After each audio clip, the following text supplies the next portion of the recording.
The fluorescent lights of the basement supply room flickered twice before settling into their familiar hum, casting pale shadows across the concrete walls that smelled of bleach and floor wax and decades of accumulated silence. Daniel Hayes stood before the small metal locker that bore no name, only the number 147 stamped into a brass plate that had long ago lost its shine, and he changed into the navy blue uniform that had become his second skin over these past 3 years. The fabric was soft from countless washings, the Sterling Financial Group logo on the breast pocket faded to the point where only someone looking closely would recognize it, and as he buttoned the shirt, with hands that had once typed complex algorithms on Bloomberg terminals worth more than this entire room, he caught his reflection in the scratched mirror mounted on the inside of the locker door. 38 years old. The face staring back at him belonged to a man who had learned to carry weariness like a coat that could never be removed. Not the weariness of physical labor, but something deeper. Something that had taken root in the marrow of his bones on a November night 3 years ago when the phone rang and the voice on the other end told him that his wife had collapsed at work, and by the time the ambulance arrived, it was already too late. The eyes were still sharp despite everything, still capable of reading market trends and spotting numerical discrepancies with the same precision that had once made millionaires nervous.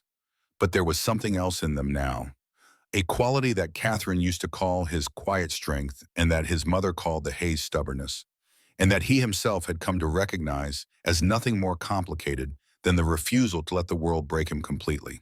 He closed the locker and picked up the mop and bucket that waited for him in the corner, the tools of a trade he had never imagined practicing, and walked toward the service elevator that would carry him up 48 floors to the executive level, where men and women who had once been his colleagues made decisions worth more than he would earn in a lifetime.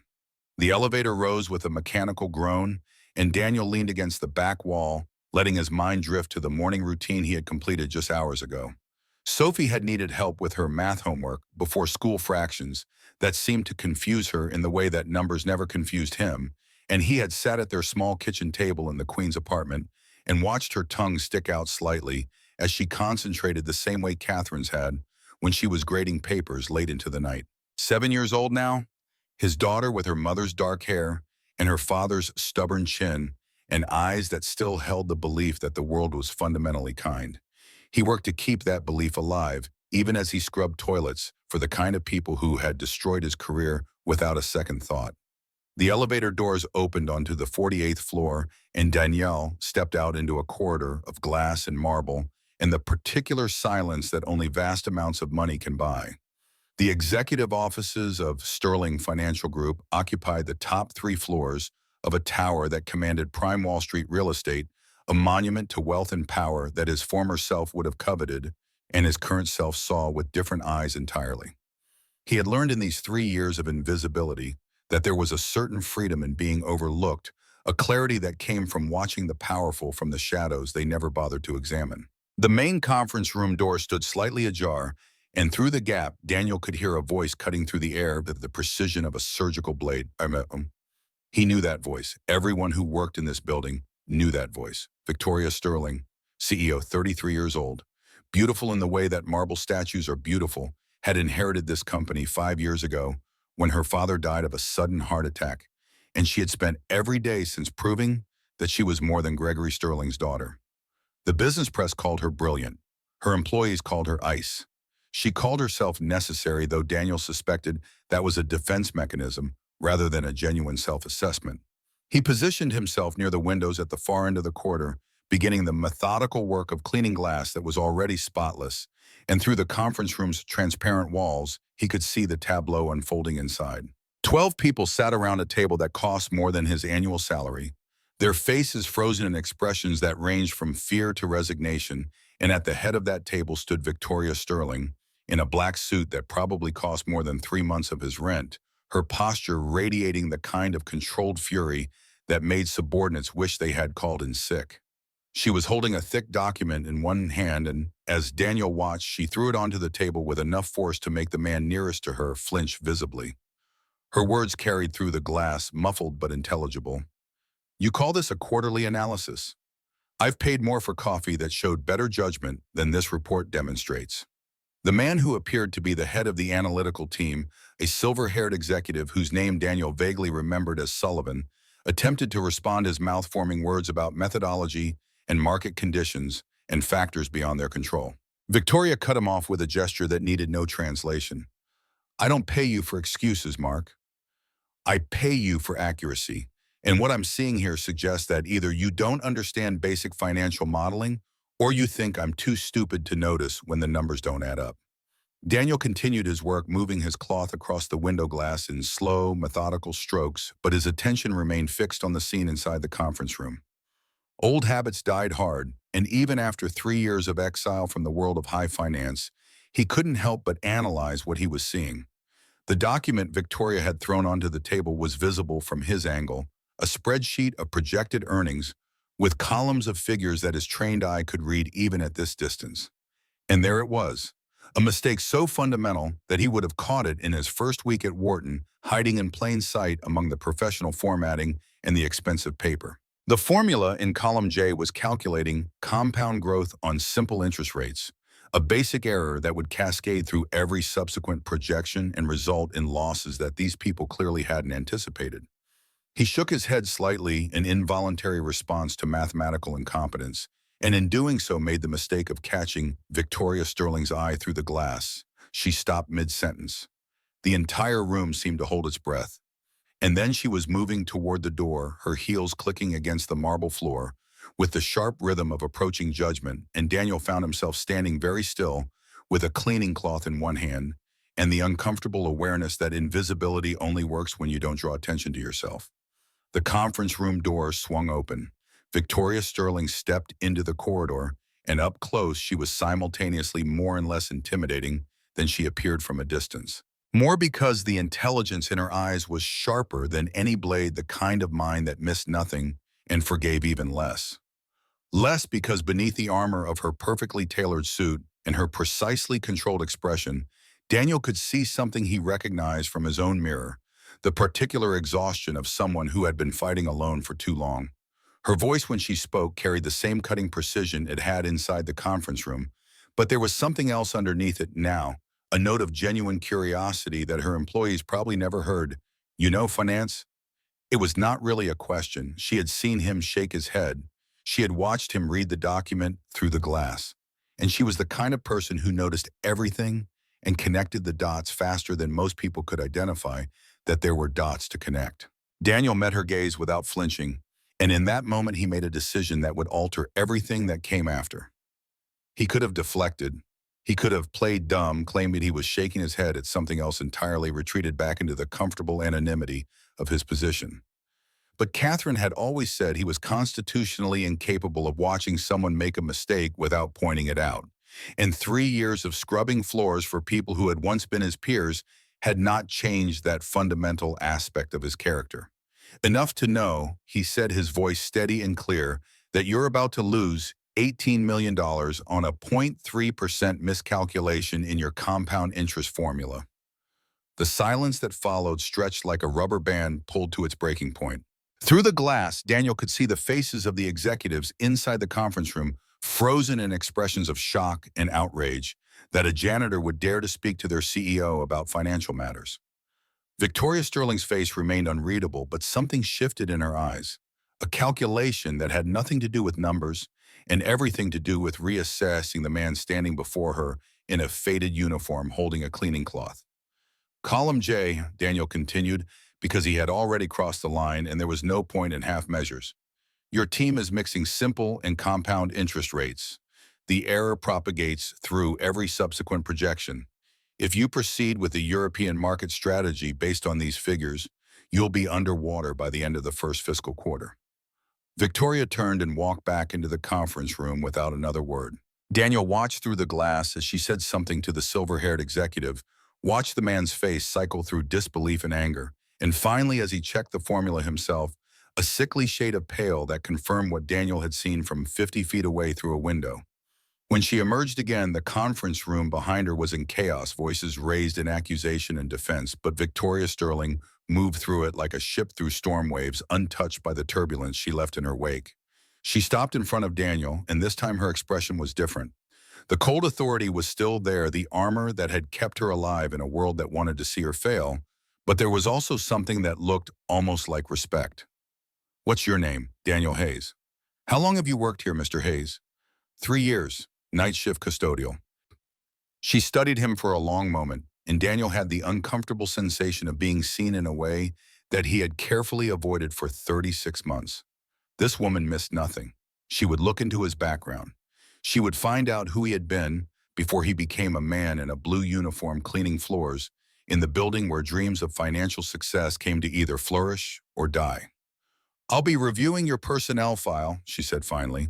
"I suggest you make yourself available for a conversation tomorrow evening. 7 o'clock, my office."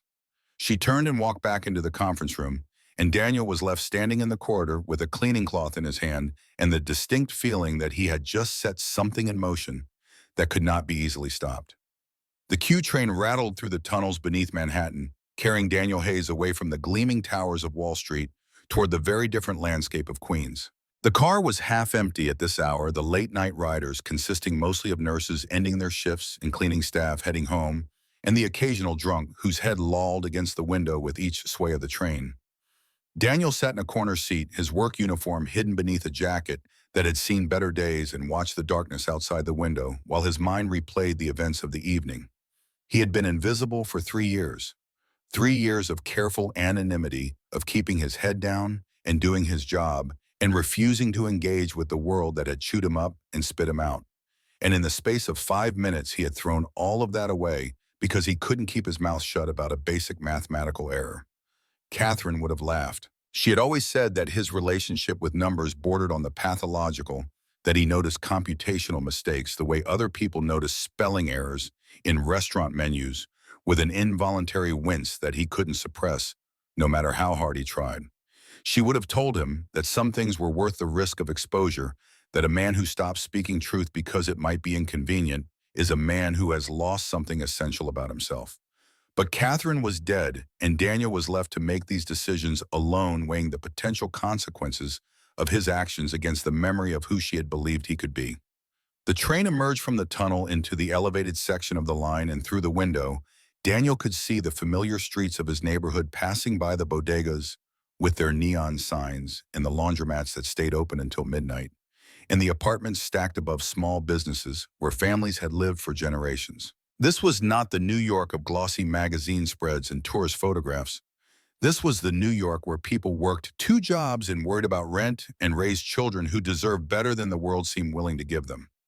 His stop came, and Daniel stepped off the train onto a platform that smelled of rain and exhaust and the particular ozone scent of the subway system.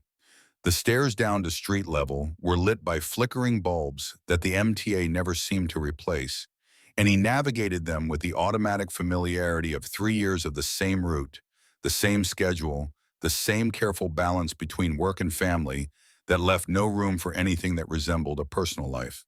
The apartment building where he lived was 6 stories of faded brick and fire escapes that looked like they hadn't been inspected since the Clinton administration. He climbed the stairs to the 3rd floor, each step creaking in its own particular way, and let himself into the apartment where his daughter waited with homework and stories about school and the unconditional love that was the only thing keeping him tethered to a world that had given him every reason to let go. Sophie was asleep on the couch, her math workbook open on her lap and a pencil still clutched in her small hand. 7 years old, with Catherine's dark hair spread across the pillow like spilled ink and the peaceful expression of a child who had not yet learned that the world could be cruel. Daniel stood in the doorway for a long moment, watching her breathe, remembering the tiny infant he had held in the hospital while Catherine laughed and cried and called him the most wonderful idiot she had ever married because he kept counting Sophie's fingers and toes as if there might be a mistake in the arithmetic. His mother emerged from the kitchen, drying her hands on a dish towel and fixing him with the look that said she had been waiting up and wanted to know why he was later than usual. Margaret Hayes was 68 years old, with silver hair pulled back in a practical bun and the kind of face that had weathered everything life had thrown at it and emerged with dignity intact.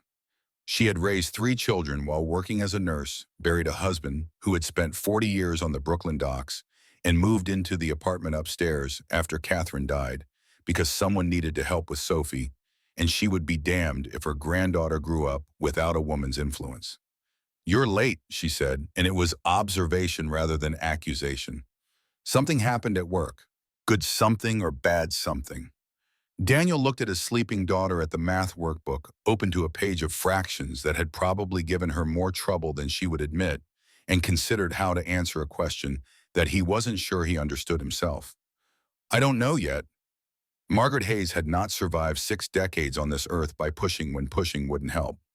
She nodded once, accepting the answer for what it was, and tilted her head toward the kitchen, where Daniel could smell coffee that had probably been keeping warm for the past hour. "Sophie ate dinner. She wanted to wait up for you, but she fell asleep around 9, doing her math. I checked her work, but me and numbers." "Thanks, Mom."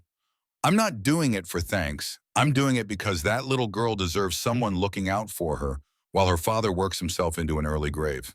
She paused in the kitchen doorway, studying his face with the particular attention of a mother who had learned to read her children's silences as fluently as their words. "Whatever happened tonight, Daniel, remember what I told you. Your father worked those docks for 40 years and never once hung his head, because he did honest work and he did it well, and no man in a suit could take that away from him. I remember." "Good, because Hayes men don't break. We bend when we have to, but we don't break." She disappeared into the kitchen, and Daniel heard the sounds of her gathering her things to head upstairs to her own apartment. He crossed to the couch and carefully lifted Sophie, feeling the warm weight of her body against his chest as he carried her to the small bedroom they shared.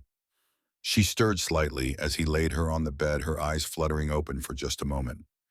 "Dad, go back to sleep, sweetheart. Did you have a good day at work?" Daniel pulled the blanket up to her chin, tucking the edges the way Catherine used to do, and pressed a kiss to his daughter's forehead. "I had an interesting day at work." "What's the difference?" "Good days are predictable. Interesting days are the ones that might change everything." Sophie smiled sleepily, her eyes already closing again. "Mom used to say that interesting was better than good because it meant something was happening. Your mother was a very smart woman." "I know, I remember." And then she was asleep again, her breathing evening out into the rhythm that Daniel had memorized in the months after Catherine's death, when he would sit beside his daughter's bed for hours, terrified that if he looked away for even a moment, he might lose her too. He stood in the doorway of the bedroom, watching his daughter sleep, and thought about what tomorrow would bring. Victoria Sterling would look into his background. She would find out about Wharton and Meridian Capital and the whistleblower case that had destroyed his career. She would discover that the janitor who had corrected her financial analysis was the same man who had once been on track to become one of the youngest managing directors in the history of one of New York's most prestigious investment firms. What she would do with that information, Daniel couldn't predict. But standing there in the darkness of a Queens apartment, with his daughter sleeping peacefully and his mother's footsteps fading on the stairs above, he made a decision that felt like the first true choice he had made in 3 years. He was done hiding. Whatever came next, he would face it in the way his father had faced 40 years of backbreaking work on the docks, the way Catherine had faced her illness in those final weeks, the way Margaret Hayes had faced the death of her husband and the destruction of her son's career. With dignity, with honesty, and with the quiet understanding that some things were worth fighting for even when the odds were stacked against you. The night passed slowly, as sleepless nights always do. Daniel sat at the kitchen table with a cup of coffee that went cold hours ago, staring at the wall where Catherine had hung a photograph of the three of them at Coney Island. Sophie, just 2 years old and sticky with cotton candy and laughing at the waves. The photograph had been taken 6 months before Daniel discovered the fraud at Meridian Capital, 6 months before he made the decision that would cost him everything except his integrity. He remembered the exact moment he had first noticed the discrepancy. A Tuesday evening in September, working late because there was always more work to do, and because Catherine had taken Sophie to visit her parents in Connecticut, and the apartment felt too empty without them. He had been reviewing quarterly reports when a number caught his eye, a transfer to a subsidiary company that didn't quite match the corresponding entry in the parent company's books.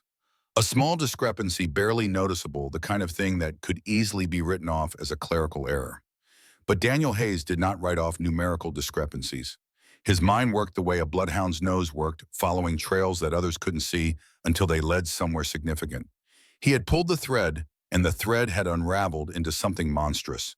Hundreds of millions of dollars moving through shell companies in the Cayman Islands. Client money, retirement funds, and college savings, and the accumulated wealth of people who trusted Meridian Capital to protect their futures, disappearing into offshore accounts that existed only on paper. The fraud was elegant in its construction, hidden beneath layers of legitimate transactions and legitimate-looking documentation, and Daniel understood immediately why no one else had caught it. You had to be looking. You had to care enough to look. And in the world of high finance, caring about where the money came from was often considered a liability rather than an asset. He had spent 3 months gathering evidence, carefully and methodically documenting every suspicious transaction and tracing every shell company to its source. He had done everything by the book, following the procedures he had been taught for exactly this situation, believing with the naive faith of the righteous that the system would protect him. The system had not protected him. The system had chewed him up and spit him out, and Catherine had paid the price for his integrity. Daniel closed his eyes against the memory of the phone call from her second job, the one she had taken to help make ends meet after the legal bills started piling up. A bakery that stayed open 24 hours, catering to the night owls and the early risers and the insomniacs who needed something sweet at 3 in the morning. Catherine had been decorating a cake for a child's birthday party when her heart, weakened by a condition she couldn't afford to monitor and couldn't afford to medicate, had simply stopped. She died on a Tuesday, surrounded by sugar and flour and the sweet smell of things made for celebrations she would never see. Sophie was 4 years old. Daniel was 35, and everything he thought he knew about the world had turned to ash in his hands. The coffee was cold. The apartment was silent, except for the distant sound of traffic on the street below and the soft rhythm of Sophie's breathing from the bedroom. Daniel pushed himself up from the table and walked to the window, looking out at the city that had given him everything and then taken most of it away. Tomorrow evening, 7 o'clock, he would sit in Victoria Sterling's office and answer whatever questions she chose to ask. He would tell her the truth because he had forgotten how to do anything else, and whatever happened after that would happen. Some things were worth the test even when you couldn't afford to pay it. Catherine had believed that. Daniel had believed it once before believing had cost him his wife. Maybe it was time to believe it again. Morning came the way mornings always came in the Hayes household, with Sophie's alarm clock blaring and her voice calling from the bedroom asking if Dad was awake and if breakfast was ready, and if he remembered that today was the day she was supposed to bring cupcakes for her class because her teacher was having a birthday and the other kids' parents had already signed up for everything else, so cupcakes were the only option left. Daniel had not remembered about the cupcakes. He was fairly certain he had never been told about the cupcakes. But he had been a parent long enough to know that these failures of communication were an inevitable part of the territory, and so he found himself standing in the kitchen at 6:30 in the morning, attempting to transform a box of cake mix and a container of frosting into something that would not embarrass his daughter in front of her classmates. Sophie supervised from her seat at the kitchen table, her homework spread out in front of her, and a glass of orange juice, leaving a ring on the mathematics workbook that Daniel would have to wipe clean before returning it to her backpack. "You're putting too much frosting on that one, Dad." "There's no such thing as too much frosting. Mrs. Patterson says sugar is bad for you." Mrs. Patterson has clearly never had a bad day. Sophie giggled, the sound bright and pure in the morning light that filtered through the kitchen window.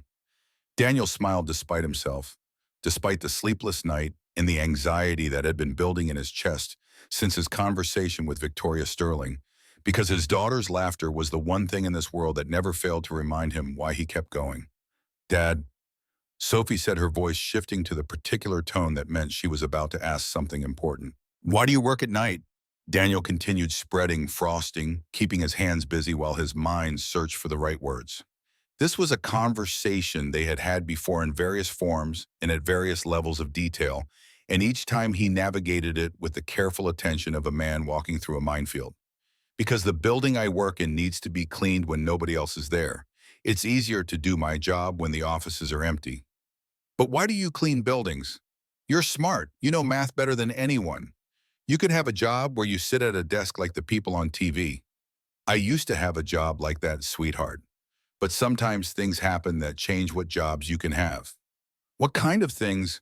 Daniel set down the frosting knife and turned to face his daughter fully. She was looking at him with those eyes that were so much like Catherine's, curious and trusting, and utterly convinced that her father had answers to every question the world could ask.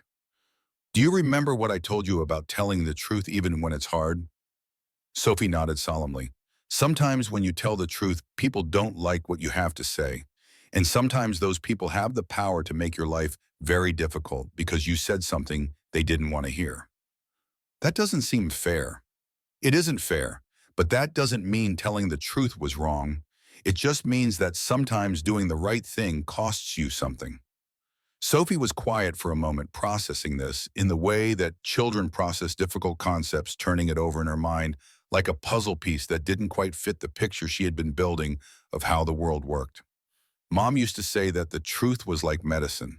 It might taste bad going down, but it makes you better in the end. Daniel felt his throat tighten at the mention of Catherine, at the reminder that his wife's wisdom lived on in their daughter even though she herself was gone. Your mother was the smartest person I ever knew. Is that why you married her? That's one of the reasons. There were many others.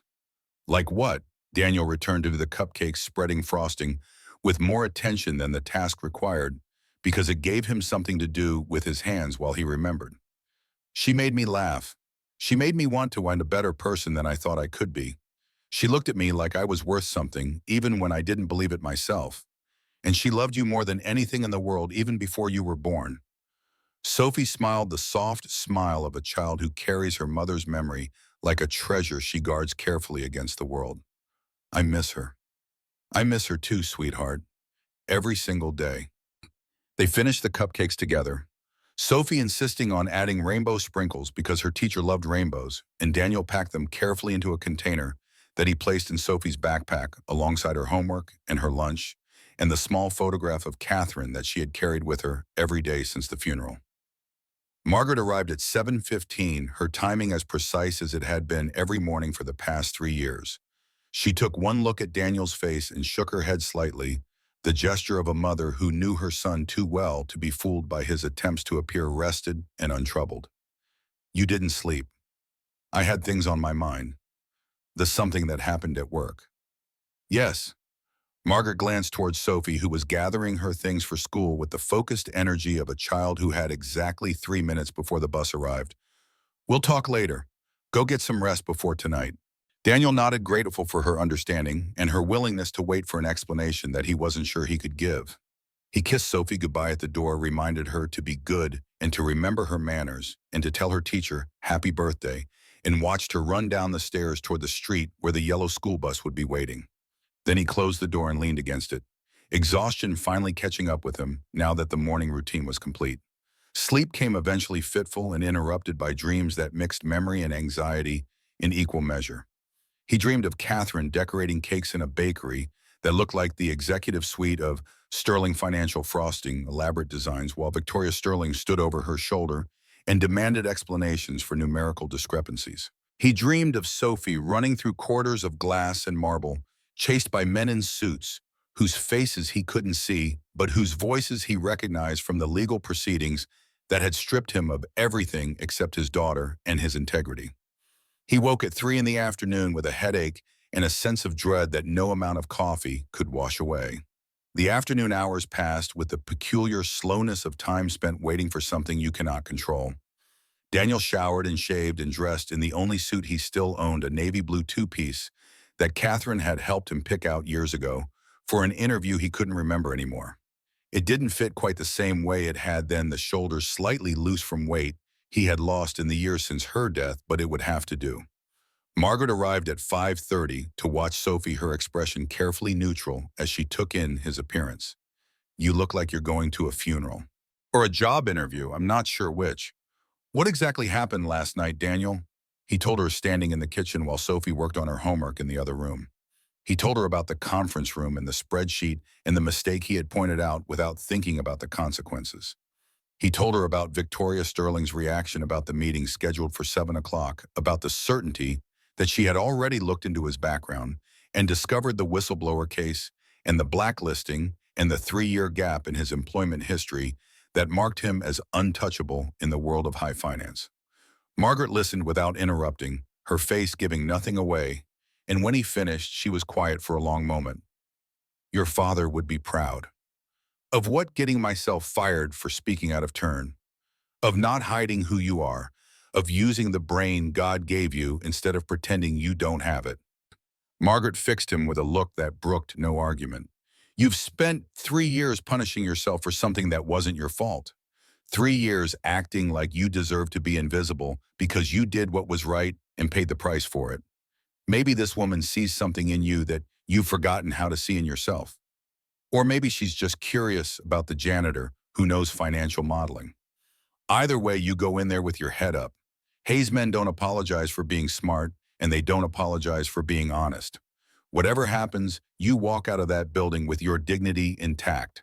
That's what matters. That's all that ever matters. Daniel hugged his mother, feeling the strength in her small frame, the decades of resilience that had carried her through losses that would have broken lesser people. Thanks, Mom.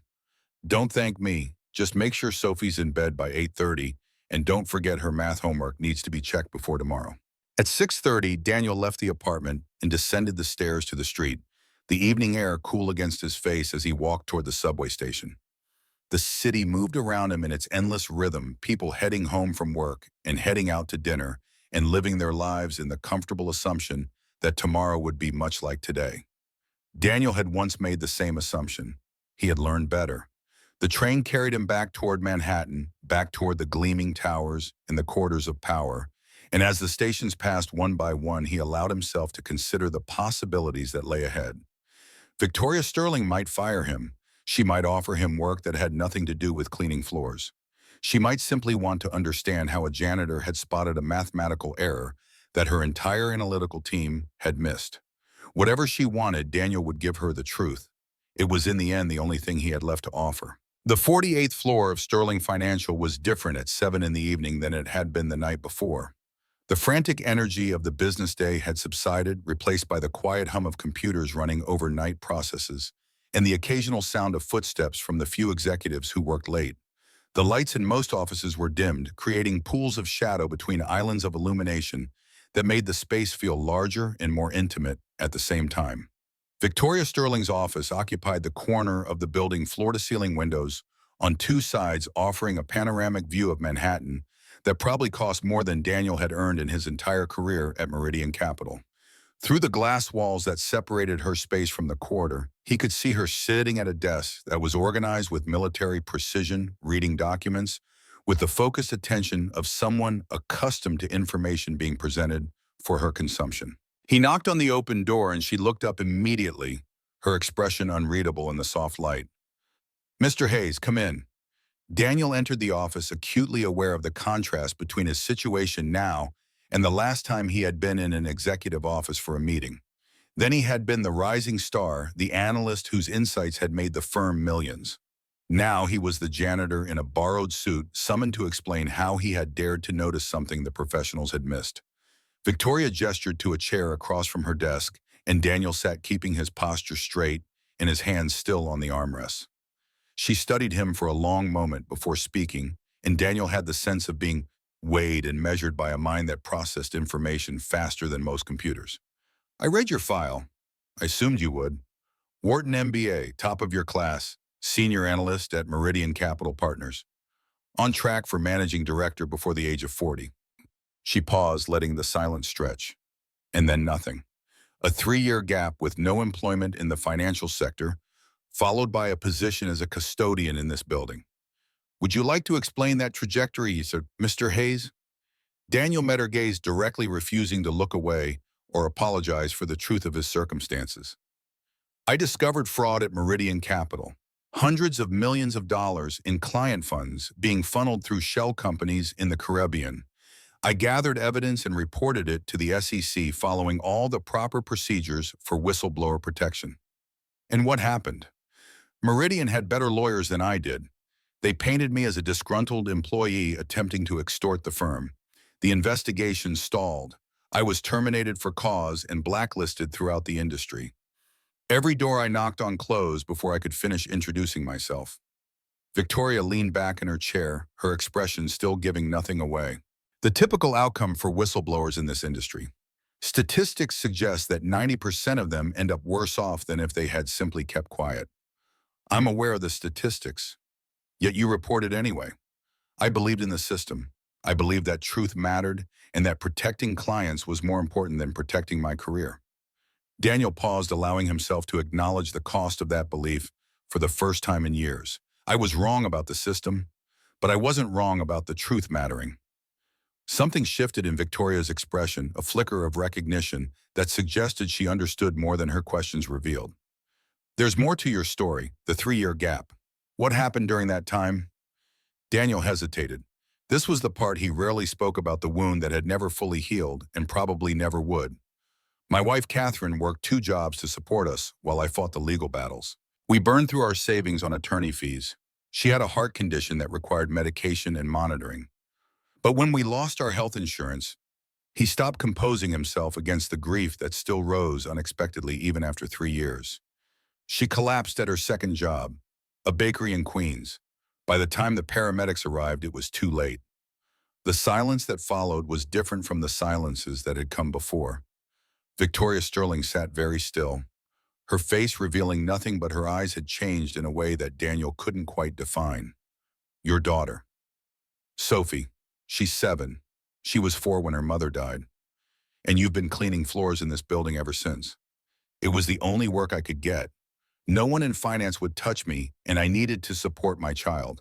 A janitor's salary doesn't provide much, but it provides enough to keep a roof over our heads and food on the table.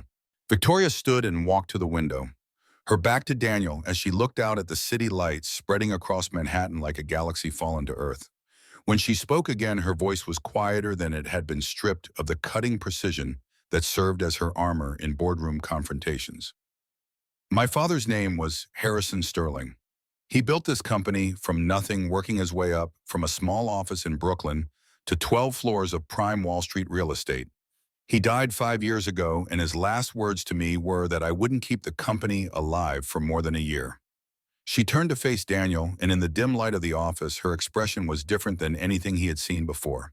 Vulnerable in a way that CEOs were not supposed to be vulnerable, human in a way that challenged everything her reputation suggested. I've spent 5 years proving him wrong. I work 16-hour days. I fire executives who make excuses instead of results. I've turned profits when every competitor was bleeding red. And every morning when I wake up, I hear his voice telling me that I'm not good enough, that I don't deserve what he built, that I'm going to fail.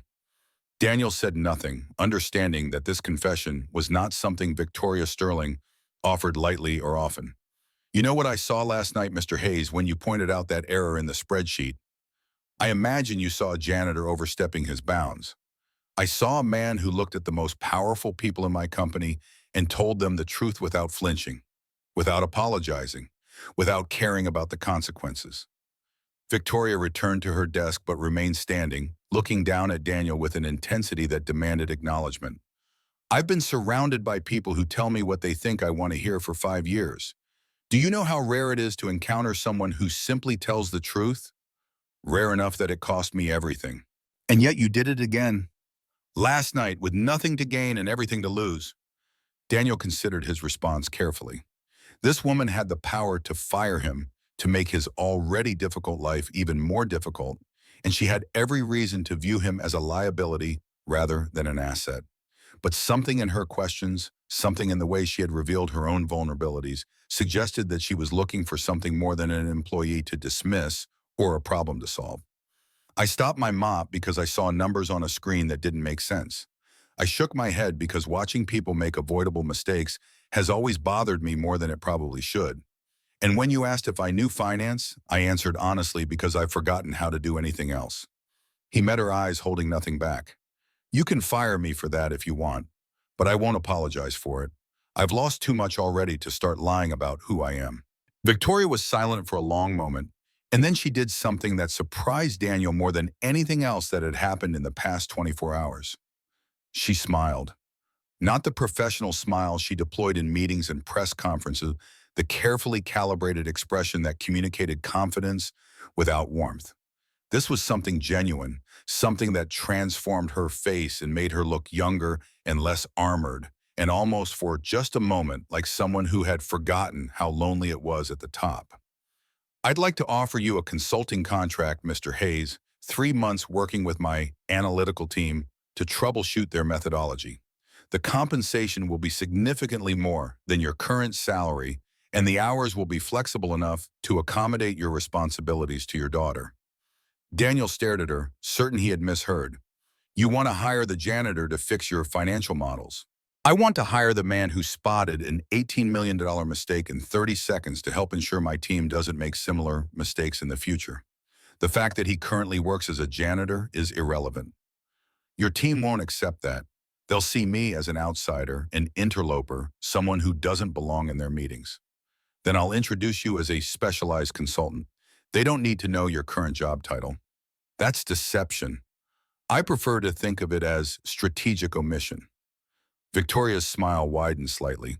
Unless you have an objection to people not knowing that you spend your nights cleaning their offices. Daniel thought about the offer, turning it over in his mind, the way he turned over numbers and equations, and the hidden patterns that lurk beneath the surface of seemingly straightforward data. There were risks. His colleagues, the people whose mistakes he would be catching and whose egos he would be bruising, would eventually discover his background. The same forces that had destroyed him at Meridian were still active in the industry, and his reemergence might attract attention he couldn't afford.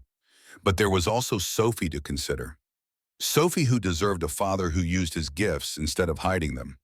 Sophie, who Catherine had died believing would grow up to see the best of what Daniel could be. I have one condition. Name it. I work around my daughter's schedule. Nothing interferes with her time. I need to be home before she goes to bed, and I need to be available for school events and emergencies. Victoria nodded without hesitation. Agreed. We can structure your hours to accommodate that. Is there anything else? Daniel stood, extending his hand across the desk. Only that you understand what you're getting. I don't soft-pedal mistakes. I don't protect egos at the expense of accuracy. If your team is wrong about something, I'll say so, regardless of who it offends. Victoria took his hand, her grip firm and businesslike. That's precisely why I'm hiring you, Mr. Hayes. As Daniel left her office and walked toward the elevator that would carry him back down to the street, he allowed himself to feel something he hadn't felt in 3 years. Not hope exactly. He had learned to be careful with hope, but something adjacent to it. The sense that perhaps after all the loss and the betrayal and the grinding daily effort of simply surviving there, might still be a chapter of his story left to write. The elevator doors closed, and Daniel Hayes descended from the 48th floor, leaving behind the world of power and money that had broken him, and embracing for the first time since Catherine's death, the possibility that he might one day belong there again. The consulting arrangement began quietly, the way significant changes often do. Daniel arrived at Sterling Financial 3 evenings a week after Sophie was settled with Margaret, and her homework was checked, and her bedtime story was read. He wore the suit Catherine had helped him choose, the navy blue that still didn't fit quite right, but represented something important about who he was trying to be. And he sat in conference rooms with people who had no idea that the specialized consultant, reviewing their spreadsheets, had mopped their floors just weeks before. The first meeting established the pattern that would define the months to come. Daniel entered a room full of analysts who regarded him with a particular suspicion that financial professionals reserve for outsiders who might understand their work. Mark Sullivan, the silver-haired head of quantitative analysis, made no effort to hide his displeasure at being second-guessed by someone whose credentials he hadn't been allowed to verify. Victoria presided over these sessions from the head of the table, watching the dynamics unfold with an expression that gave nothing away. She had made the terms of Daniel's engagement clear to her team. He would review their work offer suggestions and identify potential problems before they became expensive mistakes. Whether they liked it or not was irrelevant. They did not like it. The first spreadsheet Daniel examined contained 3 separate errors in its assumptions about currency, volatility errors that would have resulted in projected losses significantly understating actual exposure. He pointed them out methodically, walking the team through the mathematical reasoning that made the corrections necessary, and watched the lead analyst's face cycle through denial, anger, and finally a reluctant acknowledgement. How did you catch that? The question came from a young analyst named Jennifer Park, whose curiosity apparently outweighed her caution about appearing too interested in the outsider's methods. Daniel shrugged. I've spent a lot of time looking at numbers. After a while, you develop an instinct for when something doesn't fit. It wasn't the whole truth. The whole truth was that he had spent years training his mind to see patterns that others missed, to question assumptions that others accepted, to follow threads of logic to their ultimate conclusions, regardless of where they led. But that wasn't the kind of answer that would make him friends in a room full of people whose professional competence he had just questioned. The meetings continued. Daniel found errors in risk calculations, identified flawed assumptions in market projections, and caught a proposed acquisition target whose intellectual property portfolio was significantly overvalued due to expiring patents that the due diligence team had somehow overlooked. Each correction saved the company money. Each correction also deepened the resentment of the people whose work he was examining. Mark Sullivan confronted Victoria after the third week in a conversation that Daniel wasn't supposed to hear, but did standing in the corridor outside her office with a report she had asked him to deliver. "This is embarrassing, Victoria. You're bringing in someone off the street to second-guess work that my team has been doing successfully for years." Victoria's response was calm and unhesitating. "Your team missed an $18 million error. Daniel caught it in 30 seconds. I'm not interested in your feelings about that, Mark. I'm interested in results. His credentials haven't been verified. We don't even know if his background checks out. His credentials include catching every mistake your team has made since he started. That's verification enough for me." Sullivan left the office with his face flushed and his jaw tight, passing Daniel in the corridor without acknowledging his presence. It was the beginning of a pattern that would escalate over the weeks to come, the quiet hostility of professionals who didn't appreciate being shown up by someone they had dismissed as beneath their notice. But there were also moments of connection, unexpected instances of human warmth in an environment that valued precision over emotion.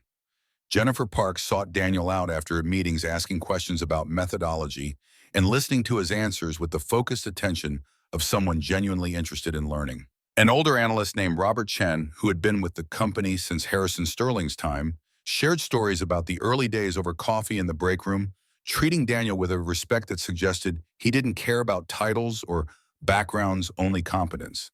And there was Victoria herself, whose evening conversations with Daniel began to extend beyond the strictly professional. They talked about finance, certainly debating monetary policy and market trends and the ethical implications of various investment strategies. But they also talked about other things, about the pressure of expectations and the weight of legacy, and the particular loneliness of being the smartest person in a room full of people who either feared you or wanted something from you. One evening, after a particularly contentious meeting in which Daniel had identified a flaw in a proposed derivative strategy that would have exposed the company to significant liability, Victoria asked him to stay behind. "You understand what you're doing to my team, don't you?" Daniel nodded. "I'm undermining their confidence, making them question their own competence, creating enemies who will remember every time I've made them look bad. And you're doing it anyway. Because the alternative is watching them make mistakes that could cost you hundreds of millions of dollars. I can't stay quiet about that. It's not in my nature." Victoria was silent for a moment, studying him with an expression he had come to recognize over the past weeks. Evaluating, reassessing, trying to understand something about him that didn't fit her expectations. "My father used to say that the most dangerous person in a company is the one who's willing to tell the truth, because everyone else is protecting their position, their reputation, their future. But the truth teller doesn't care about any of that. They just care about getting it right." "Is that a warning?" "It's an observation. My father said it like a warning, but I think he was wrong." Victoria turned to look out the window at the city lights, her voice thoughtful in a way that suggested she was working through something in real time. "The most valuable person in a company is the one who tells the truth, because without that, everything else is just pretense." Daniel watched her profile against the glittering backdrop of Manhattan, this woman who had inherited an empire and spent 5 years defending it against everyone who doubted she deserved it. There was something in her voice tonight that he hadn't heard before, a vulnerability that she usually kept locked away behind her armor of competence and control. "You're not like the other executives I've known," he said, not entirely sure why he was saying it. Victoria turned back to face him, a ghost of a smile on her lips. Neither are you, Mr. Hayes. And please, after 3 weeks of watching you outperform my entire analytical team, I think you can call me Victoria. Daniel, then. Daniel. She tried the name out like she was testing its weight. I should warn you that calling me by my first name might give my employees the impression that we're on equal footing. We're not.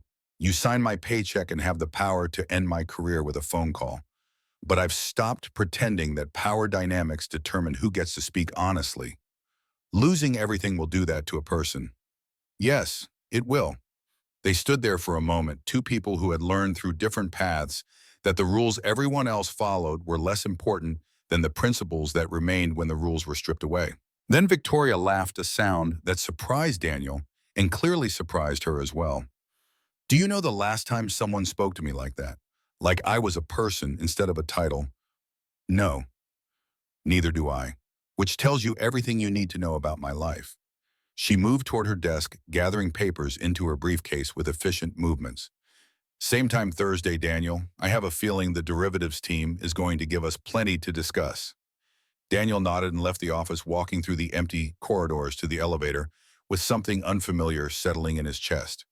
Not hope, not exactly, but something adjacent to it. The sense that in this unexpected place, in this unlikely relationship, he had found something worth nurturing.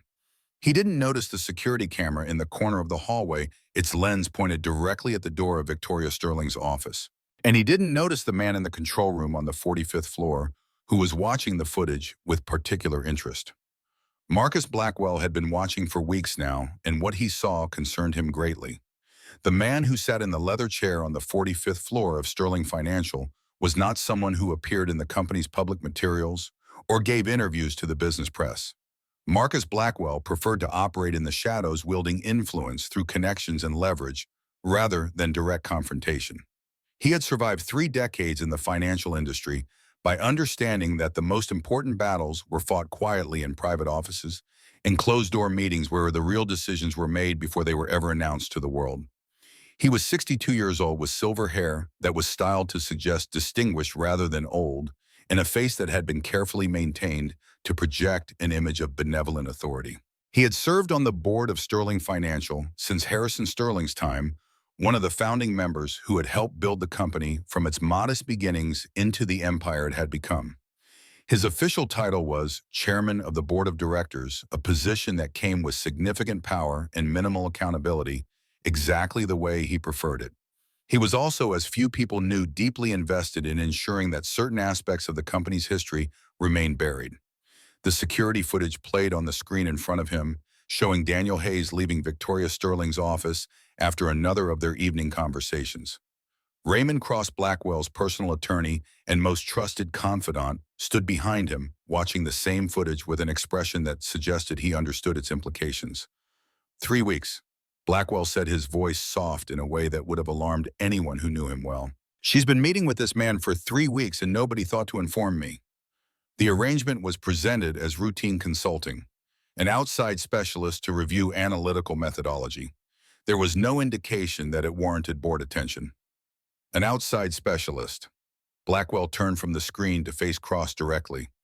Do we know who this man actually is? Daniel Hayes, former senior analyst at Meridian Capital Partners. He was terminated 4 years ago following a whistleblower complaint that was ultimately dismissed. Since then, he's been working as a custodian in this building. Blackwell was silent for a long moment, processing this information with the particular attention of someone who understood that details others might dismiss as irrelevant could be explosively significant. Meridian Capital, the company that Harrison Sterling served on the advisory board of from 2019 until his death. The same. And this Hayes person, the whistleblower whose complaint was dismissed, is now consulting for Harrison Sterling's daughter. It appears so. Blackwell rose from his chair and walked to the window, looking out at the same view of Manhattan that Victoria Sterling saw from her corner office 3 floors above. But where she might see opportunity and possibility, he saw only threat. The carefully constructed edifice of lies and omissions that had protected him for years was suddenly looking far less stable than it had seemed just hours ago. Tell me about his complaint, the specifics. Cross consulted a tablet, scrolling through documents that had been assembled at Blackwell's request over the past several days.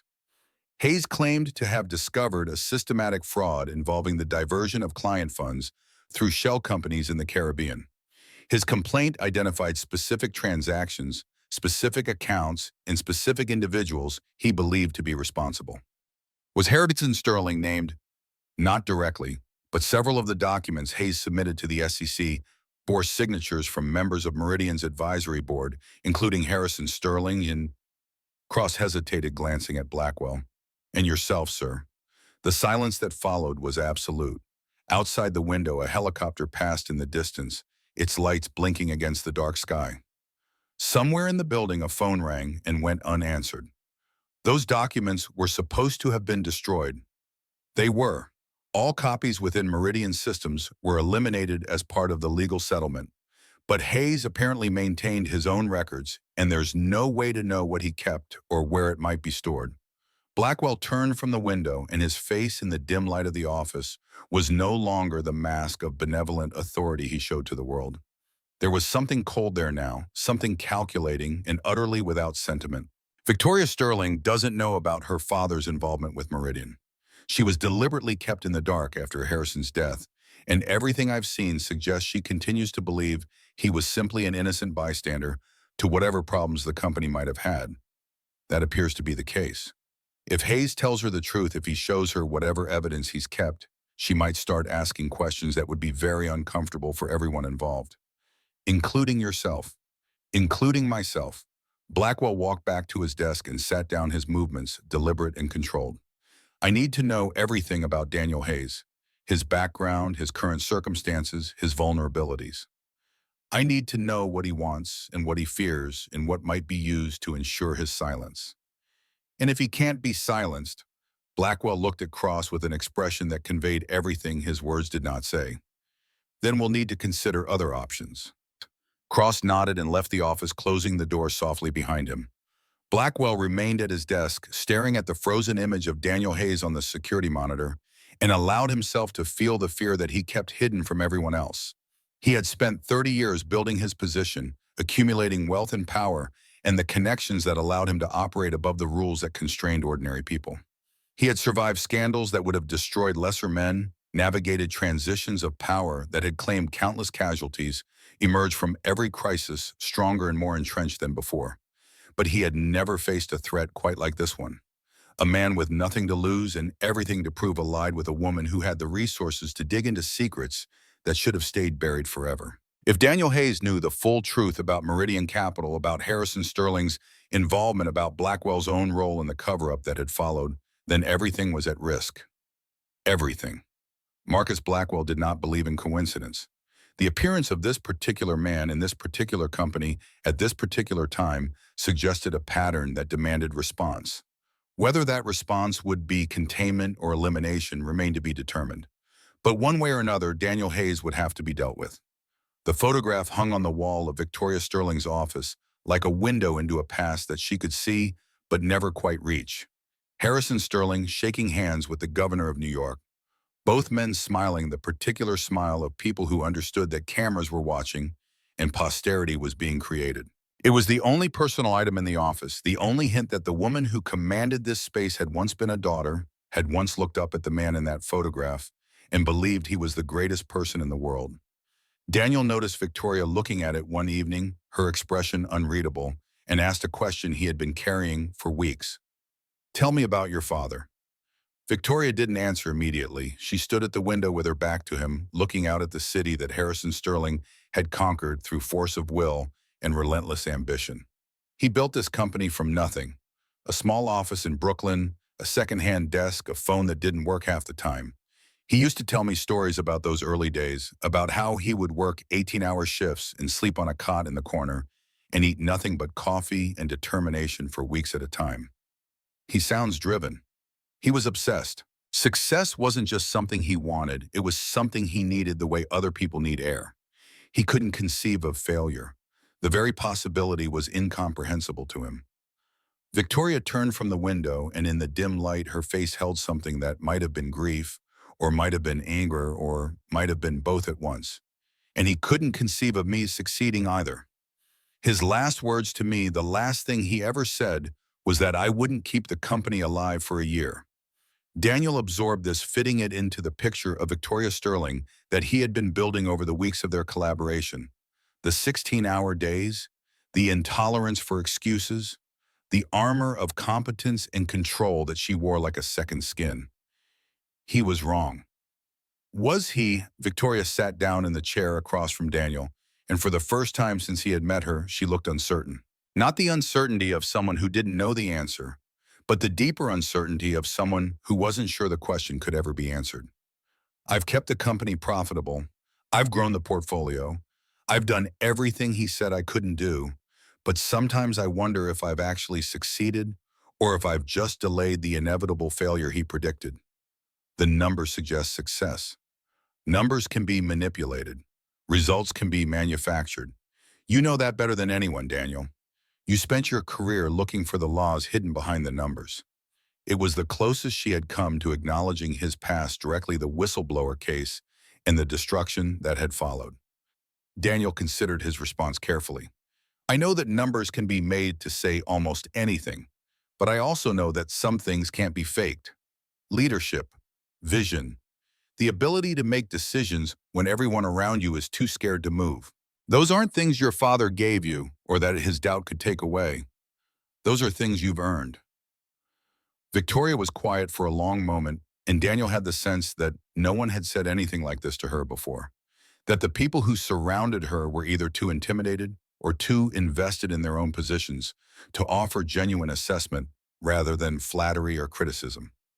You're different than I expected, she said finally. What did you expect? I'm not sure. Someone bitter, maybe. Someone who would see this company and everyone in it as the enemy. Someone who would be looking for revenge against the system that destroyed him. Daniel thought about this, about the anger that had consumed him in the months after Catherine's death, about the fantasies of retribution that had kept him awake at night while Sophie slept in the next room. I was bitter.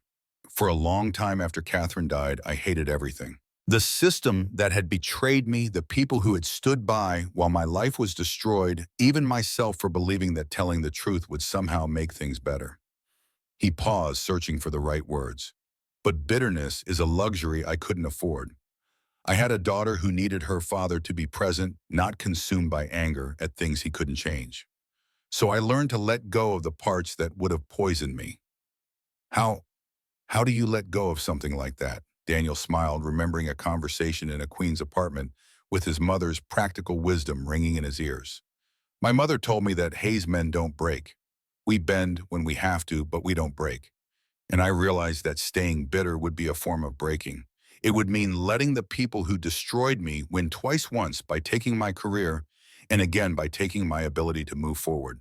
Victoria nodded slowly, processing this in the way that Daniel had come to recognize, turning it over in her mind like a problem that required solving. I don't know if I could do that. Let go of something that hurt me so deeply. You might surprise yourself. People often do. They sat in comfortable silence for a while, the city lights glittering beyond the windows and the buildings settling around them with the quiet sounds of an empire preparing for sleep. Then Victoria stirred, reaching for the briefcase that sat beside her chair. I should let you get home to Sophie. She's probably already asleep. My mother stays with her on the nights I work late. Your mother sounds like a remarkable woman. She is. She survived raising 3 children on a nurse's salary while my father worked the docks. She buried him after 40 years of marriage and didn't stop moving long enough to let the grief catch up with her. And when Catherine died, she moved into the apartment upstairs so Sophie would have someone to come home to while I was working. Daniel stood gathering his own things. She says I worry too much and work too hard and need to remember that life isn't only about surviving. She sounds like she might be right. She usually is. It's one of the more annoying things about her. Victoria laughed, and the sound was so unexpected that Daniel found himself smiling in response. In that moment, they were not employer and consultant, not the CEO of a financial empire and the former janitor she had plucked from obscurity. They were simply 2 people who had discovered that conversation with each other was easier than conversation with almost anyone else. Same time tomorrow, Victoria asked as Daniel moved toward the door. I'll be here. He left the office and walked through the empty corridors to the elevator, And as he descended through the 48 floors of Sterling Financial, he allowed himself to acknowledge something that he had been avoiding for weeks. He was starting to care about Victoria Sterling. Not in the way that employees care about employers or that consultants care about clients. In some more complicated way that he couldn't quite define and didn't want to examine too closely. It was dangerous, this caring. It created vulnerabilities where there should be none exposed surfaces that the world could wound. He had learned that lesson with Catherine, had learned what it cost to let someone inside the walls he had built around himself. But standing in the elevator as it carried him toward the street, Daniel realized that he might not have a choice. Some connections formed regardless of the risks, regardless of the consequences, regardless of all the reasons why they shouldn't exist. And this connection, whatever it was becoming, felt like something he needed to see through to the end. The discovery came by accident, the way most dangerous discoveries do. Daniel was working late in the conference room on the 48th floor, reviewing a complex risk analysis model that had been giving Victoria's team problems for weeks. The building was quiet around him, the cleaning staff having finished hours ago, and the security guards making their rounds on floors far below. He had the sense of being alone in a glass tower, suspended above a city that moved on without noticing his presence. He needed a reference document from the archives, a historical analysis of similar market conditions that might shed light on the model's persistent errors.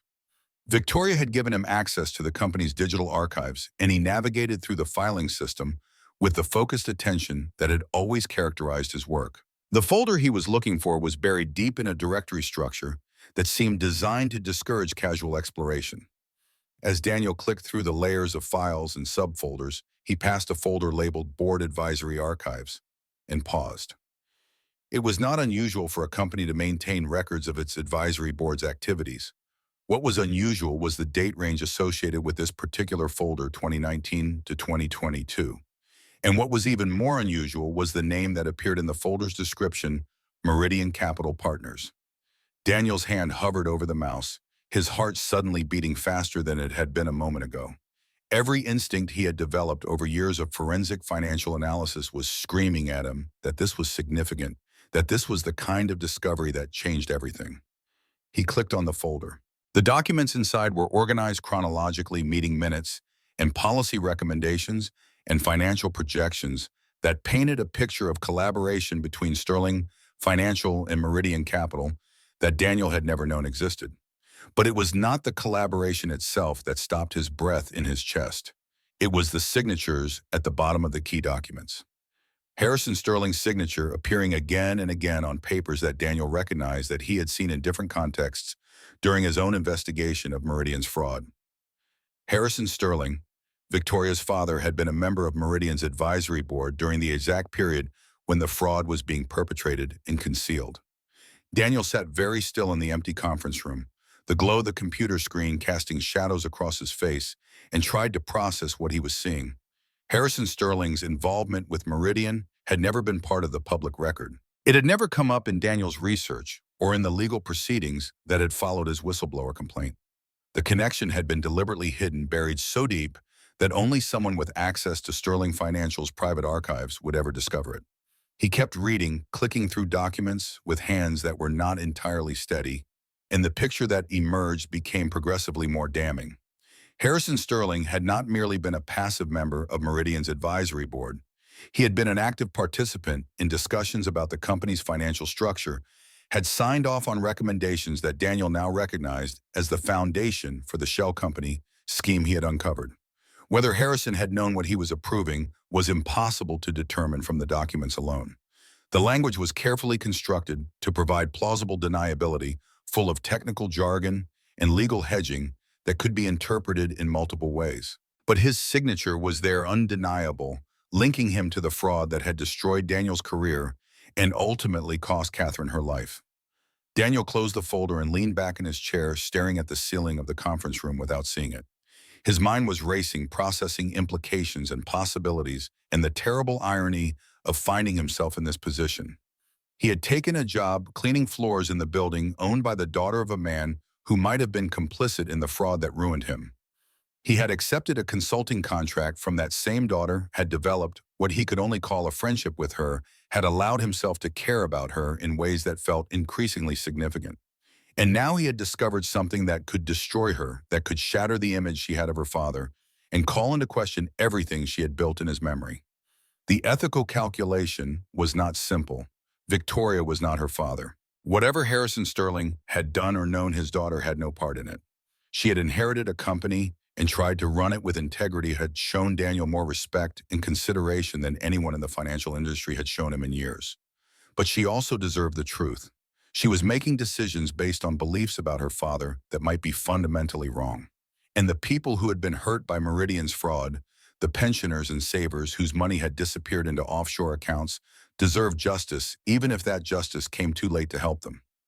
Daniel thought about Catherine, about the medication she couldn't afford, and the second job that had killed her. He thought about Sophie, about the questions she would ask someday, about why her father had spent years cleaning floors instead of using his education and his talents. He thought about the man he had been before the whistleblower case, the man who had believed that truth mattered more than consequences. That man would have gone straight to Victoria with what he had found, would have laid out the documents and demanded answers and let the chips fall where they fell. But that man had been destroyed by his belief in truth, and the man who remained was more cautious, more aware of the ways that good intentions could lead to terrible outcomes. He needed time to think, time to understand what he had found and what it meant and what he should do about it. Time to figure out how to navigate a situation that had suddenly become far more complicated than he had ever anticipated. Daniel closed the archive system and shut down the computer, erasing his digital footprints, with the practiced skill of someone who had learned the hard way to be careful about what traces he left behind.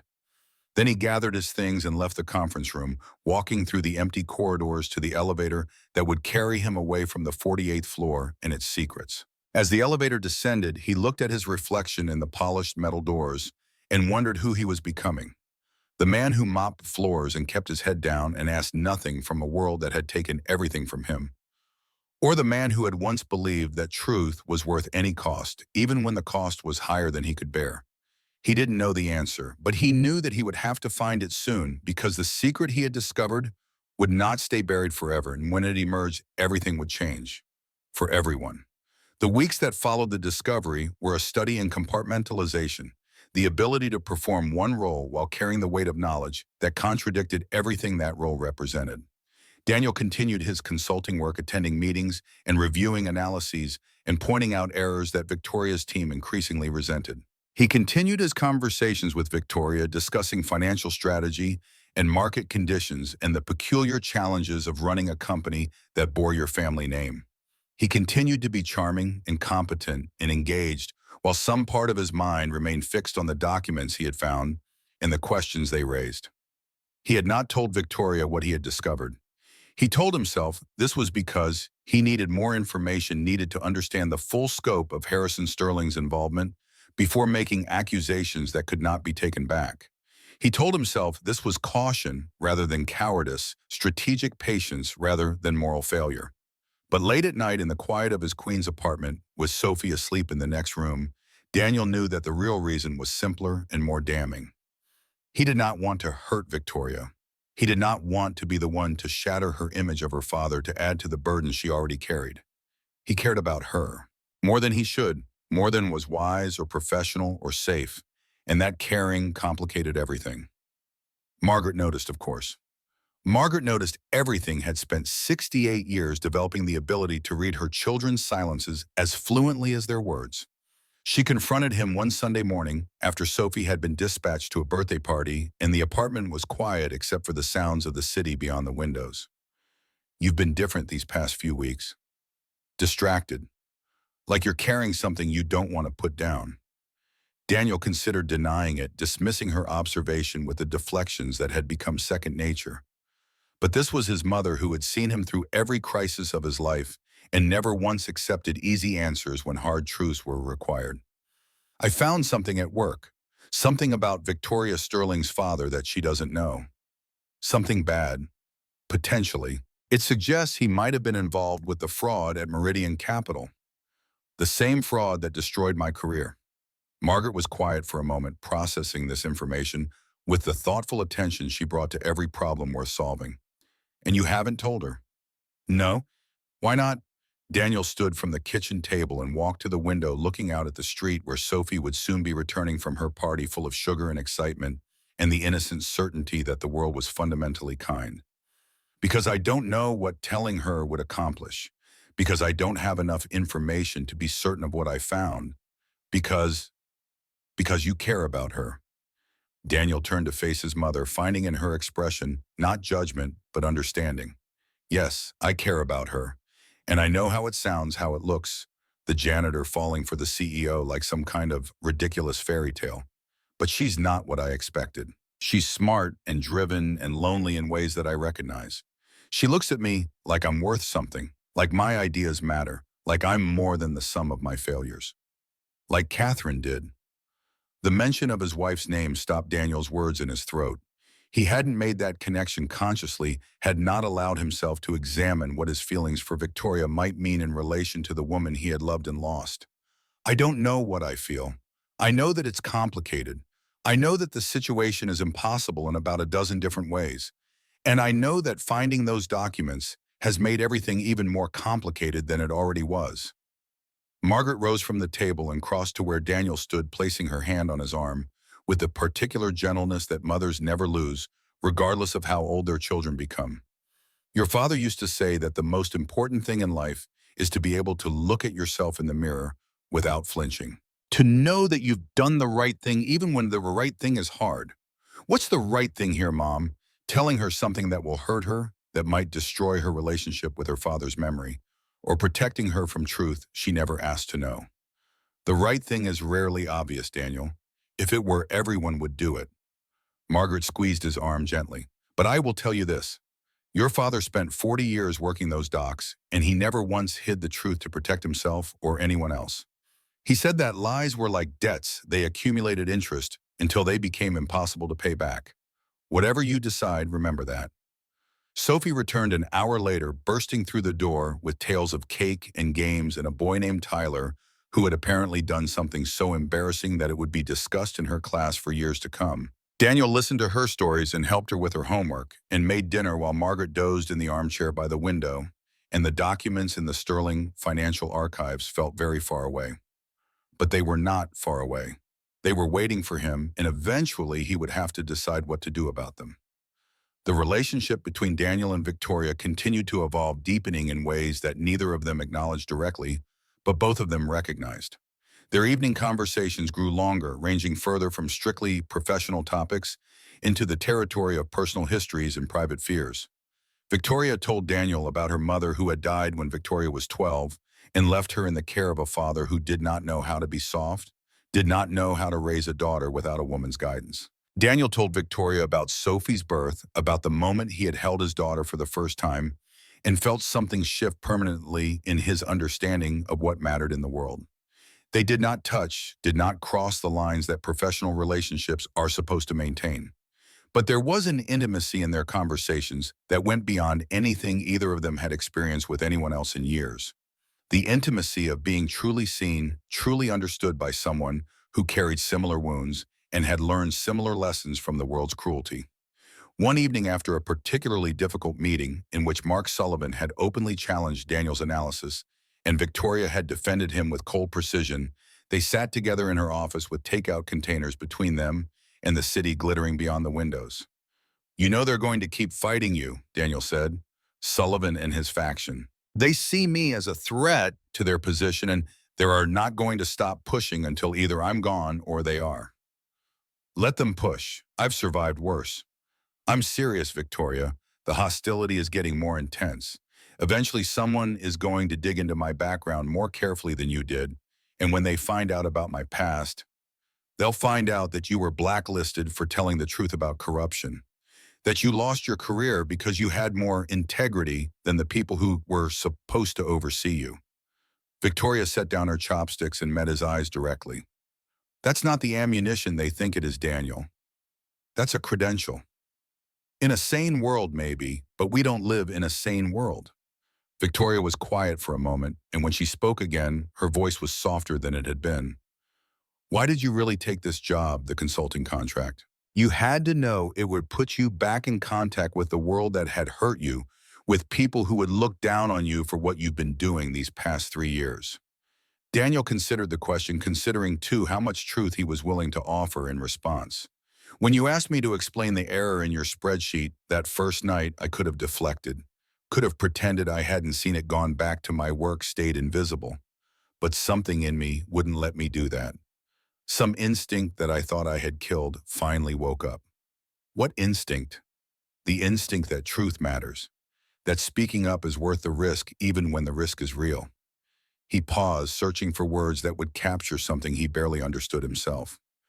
Catherine used to say that I was born to notice things other people missed, to say the things other people were afraid to say. She said it like it was a gift, but it always felt more like a curse. The inability to stay silent when silence would have been so much easier. Victoria nodded slowly. I understand that. The inability to pretend everything is fine when you can see clearly that it isn't. Is that why you hired me? Because you recognize that in me? Partly, but also because I needed someone who wasn't afraid of me. Do you know how rare that is? People who work for me are either intimidated or trying to manipulate me or protecting their own positions. You walked into my conference room and pointed out an $18 million mistake without caring what it might cost you. I hadn't seen that kind of courage in years. It wasn't courage, it was compulsion. The best courage usually is.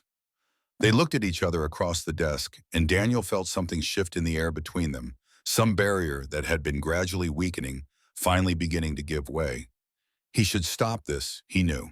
Should maintain the distance that professionalism required and that common sense demanded. Should remember the secrets he was carrying in the ways this relationship was already complicated beyond his ability to manage. But he did not move away when Victoria stood and came around the desk to stand beside him. He did not protest when she reached out and touched his hand with a gesture that was tentative and certain at the same time. I don't know what this is, she said quietly. Between us. I've spent 5 years not allowing myself to feel anything for anyone because feelings are vulnerabilities, and vulnerabilities can be exploited. But when I'm with you, I know. Daniel stood, bringing them closer together, close enough that he could see the uncertainty in her eyes that matched the uncertainty in his own heart. I don't know what this is either. I know it's complicated and probably impossible, and that there are reasons why we shouldn't. There are always reasons why we shouldn't. There are never enough reasons why we should. Victoria's voice was barely above a whisper. Catherine understood that, didn't she? That life doesn't wait for the reasons to line up. That sometimes you have to take what's offered before it disappears. Daniel thought about Catherine, about the way she had reached for life with both hands regardless of the risks, about the years they had spent together, too few but more precious than anything else he had known, about the lessons she had taught him through her love and through her death, that playing it safe was just another way of dying slowly. She used to say that the saddest words in any language were "ekaiber," what if? That regret was worse than failure because at least failure meant you had tried.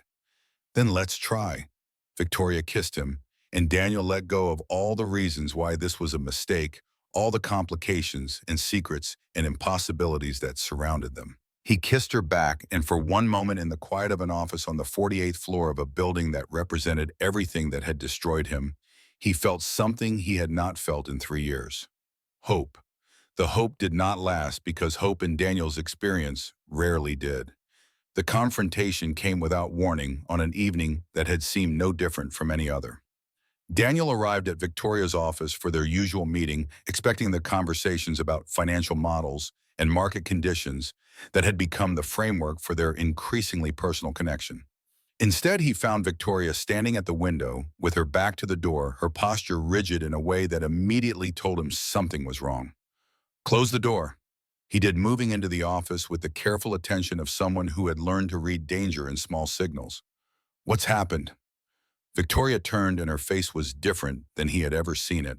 The armor was gone, stripped away to reveal something raw and wounded underneath. She held a folder in her hands, and Daniel recognized the format before she even showed him what was inside. Archived documents. The same documents he had found weeks ago and had been struggling with ever since. I received these this morning. An anonymous package left with my assistant. Victoria's voice was steady, but her hands were shaking slightly where they gripped the folder. They appear to be records from my father's involvement with Meridian Capital Partners, records that suggest he was complicit in the fraud you tried to expose.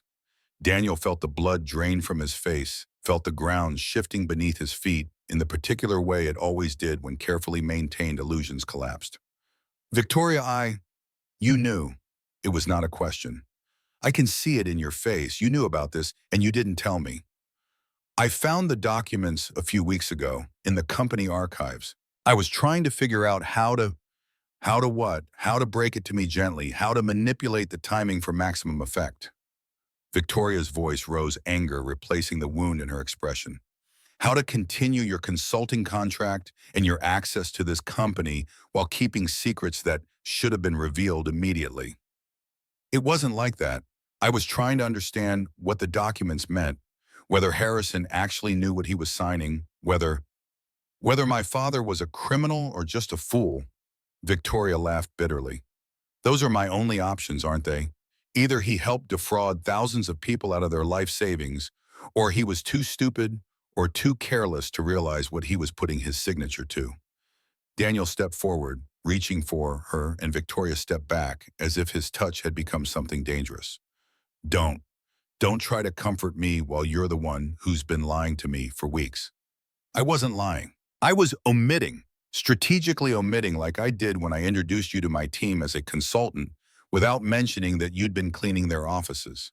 Victoria shook her head, a harsh sound escaping her throat. You let me do that.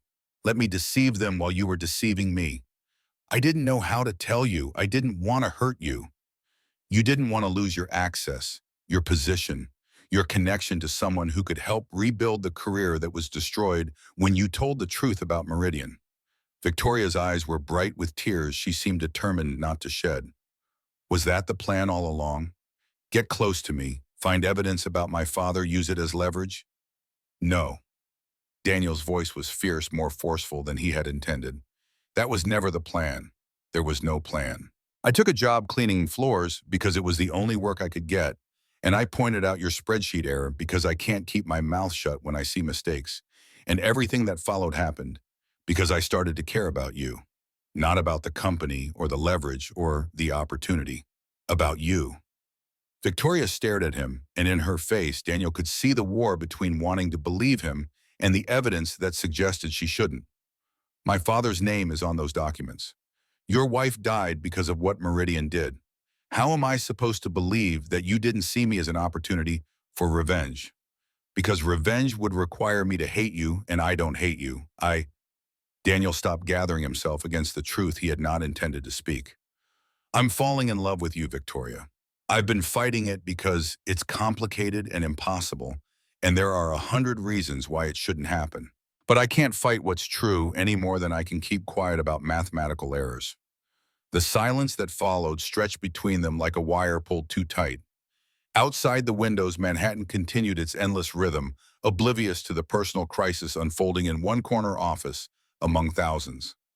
I don't know if I can believe that, Victoria said finally, her voice quieter, now drained of the anger that had sustained it. I don't know if I can believe anything right now. Then don't believe it. Test it. Ask me anything and I'll answer honestly. Look into my background, my movements, my finances. Find someone you trust to verify everything I've told you. Daniel held her gaze, refusing to look away. The documents about your father are real. My feelings for you are also real. Both things can be true at the same time. How philosophical. Victoria's tone was bitter, but there was something else underneath it, something that might have been the beginning of acceptance. My father spent his life teaching me that business and emotion don't mix, that caring about people makes you vulnerable to manipulation. And here I am vulnerable because I started to care about someone who had every reason to hurt me. I would never, please don't make promises you can't keep. Victoria walked past him to her desk, setting down the folder of documents with deliberate care. I need time to process what's in these documents, to figure out what I believe about my father and about you, to decide what happens next. Daniel nodded, understanding that this was not a negotiation but a statement of fact. Take whatever time you need. I'll stay away until you're ready to talk. The consulting contract is suspended, effective immediately. I understand. He moved toward this door, pausing with his hand on the handle to look back at her one more time. She stood behind her desk, with her hands pressed flat against its surface, as if she needed the solid wood to keep herself from falling. For what it's worth, I'm sorry for not telling you sooner, for the pain that knowing is causing you, for everything. Victoria did not respond, did not look up as he left the office and walked through the empty corridors to the elevator. The doors closed on his reflection in the polished metal, and Daniel descended through the 48 floors of a building that had become something more than just a workplace over the past months. He had told the truth in the end, not in the way he had planned, not with the careful context and gentle delivery he had imagined. But the truth was out now, and whatever consequences followed would follow. Catherine would have said that was all anyone could do. Tell the truth and trust that the universe would eventually sort things out. Catherine had been an optimist. Daniel had learned to be more cautious. But standing in the elevator as it carried him toward the street, he allowed himself to hope that this time the truth might lead somewhere other than destruction.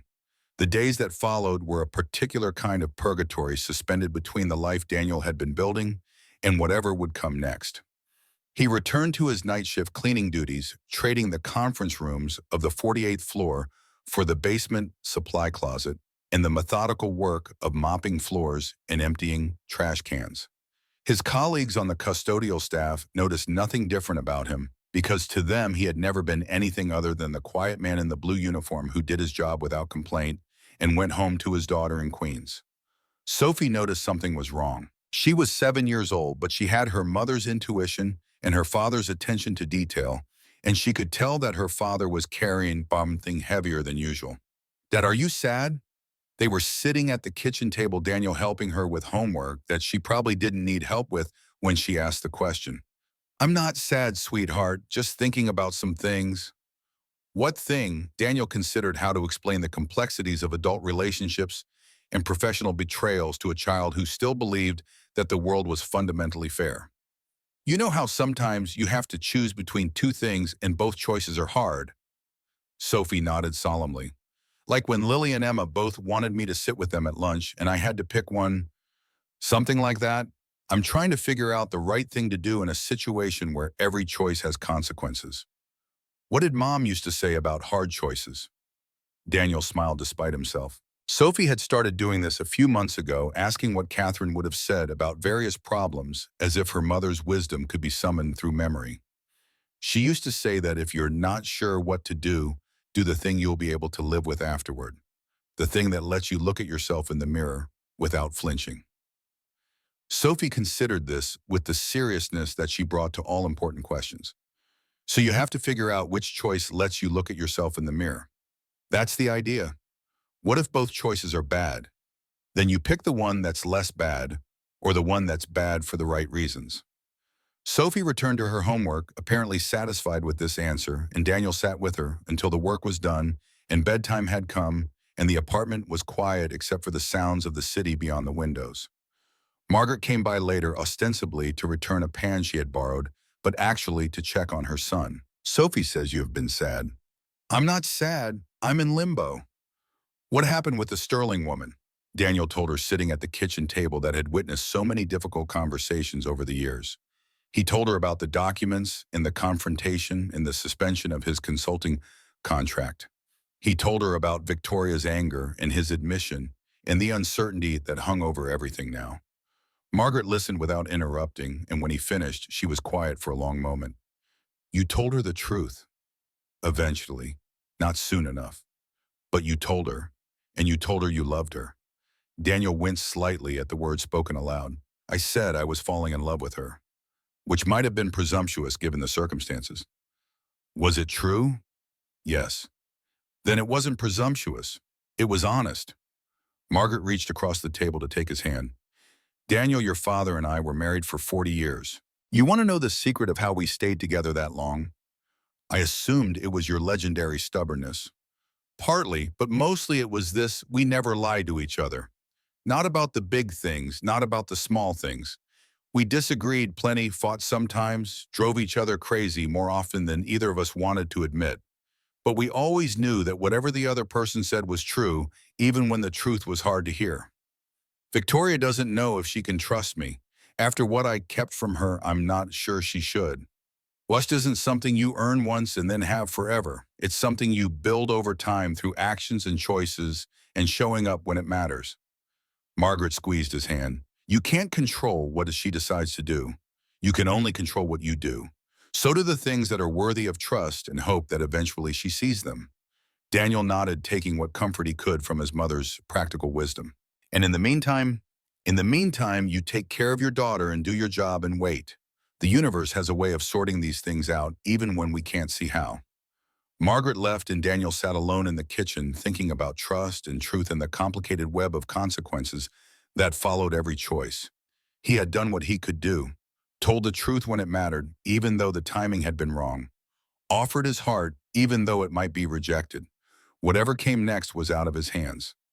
The phone call came a week later when Daniel had almost convinced himself that the silence meant the end.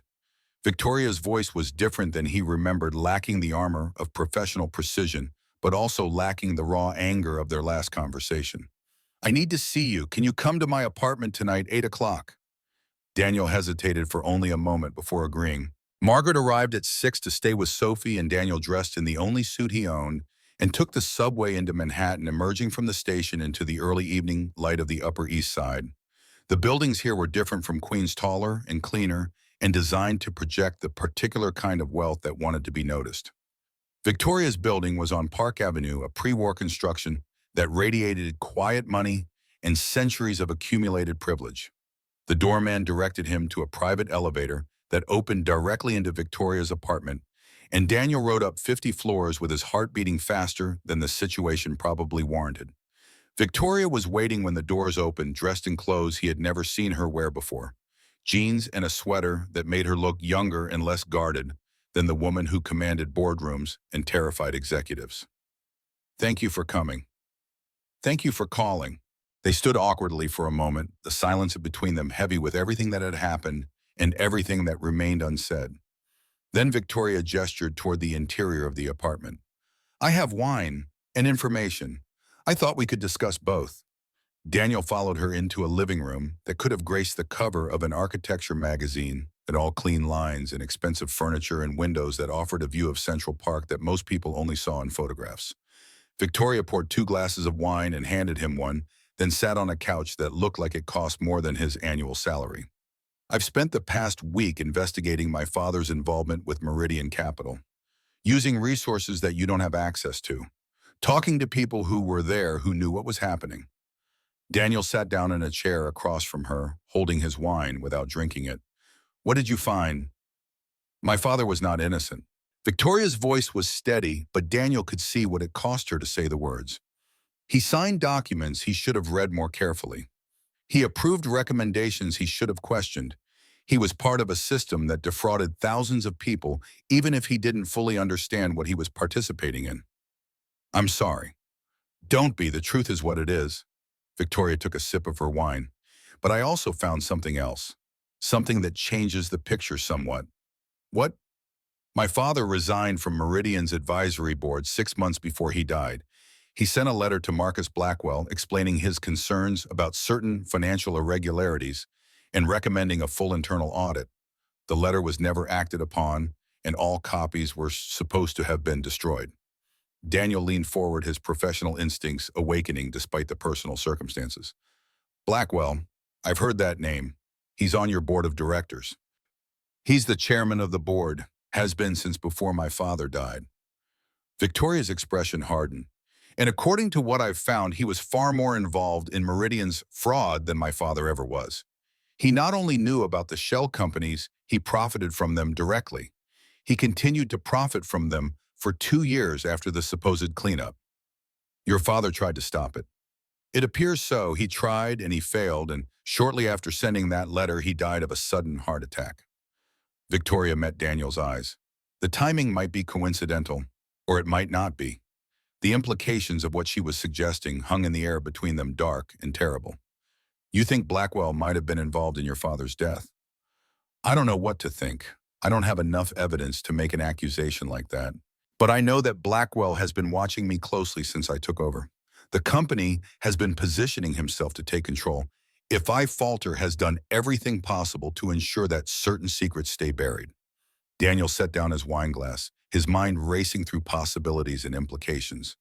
He sent you the documents, the anonymous package with the information about your father. That was Blackwell trying to destabilize you. Almost certainly, he's been threatened by your presence since you started consulting. He sees you as a risk, someone who might dig up the past and discover things he'd prefer to keep hidden. Victoria paused. What he doesn't know is that by trying to use my father's involvement against me, he's revealed far more about himself than he intended.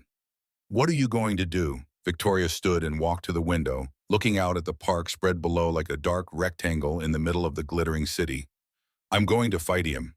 With everything I have, I'm going to expose what he did, what he's still doing, and I'm going to make sure that the people who are hurt by Meridian's fraud finally get some measure of justice. She turned to face Daniel. But I can't do it alone. I need someone who understands the financial side, who knows how these schemes work and how to prove them. I need someone who isn't afraid of the consequences. You need me. Yes, I need you. Victoria crossed the room to stand in front of him, closer than she had been since before everything fell apart. And I need to know if you're willing to help, knowing what it might cost, knowing the enemies it will make, knowing that Blackwell has resources and connections that make the people who destroyed you before look like amateurs. Daniel looked up at her, at this woman who had every reason to distrust him and was choosing to trust him anyway. At the daughter of a man who had been complicit in his destruction, asking him to help her destroy the system that had protected that complicity. He thought about Catherine, about the principles she had believed in, and the price she had paid for his adherence to them.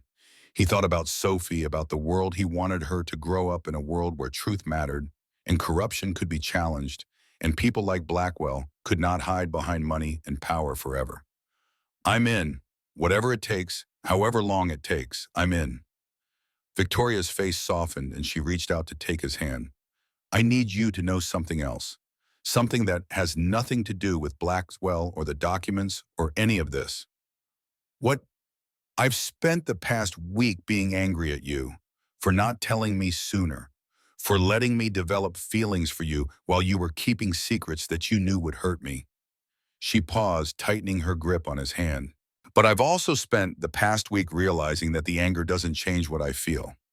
Doesn't change the fact that you're the first person in years who has made me feel like something other than a machine designed to make money and prove my father wrong. Daniel stood, bringing them face to face, close enough that he could see the vulnerability in her eyes that matched the vulnerability in his own heart. I should have told you sooner. I was wrong to keep it from you, whatever my reasons were, and I'm sorry for the pain that caused. I know, I believe you. And for what it's worth, I'm not falling in love with you anymore. Victoria's expression flickered with something that might have been hurt. What do you mean? I mean, I've already fallen. Completely. Inconveniently. In ways that scare me because I know what it costs to love someone this much.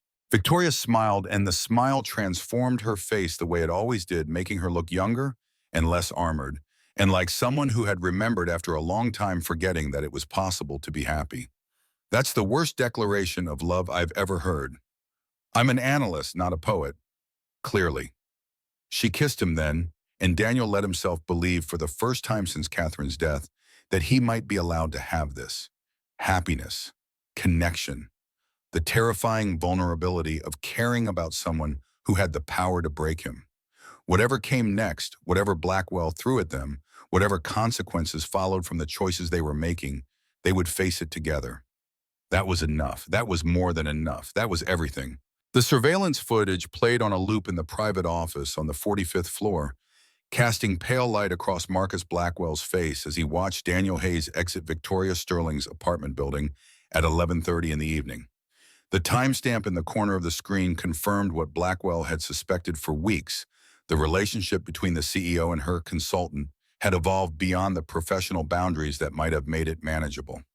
Raymond Cross stood behind him, the attorney's reflection visible in the darkened window that overlooked Manhattan's glittering skyline.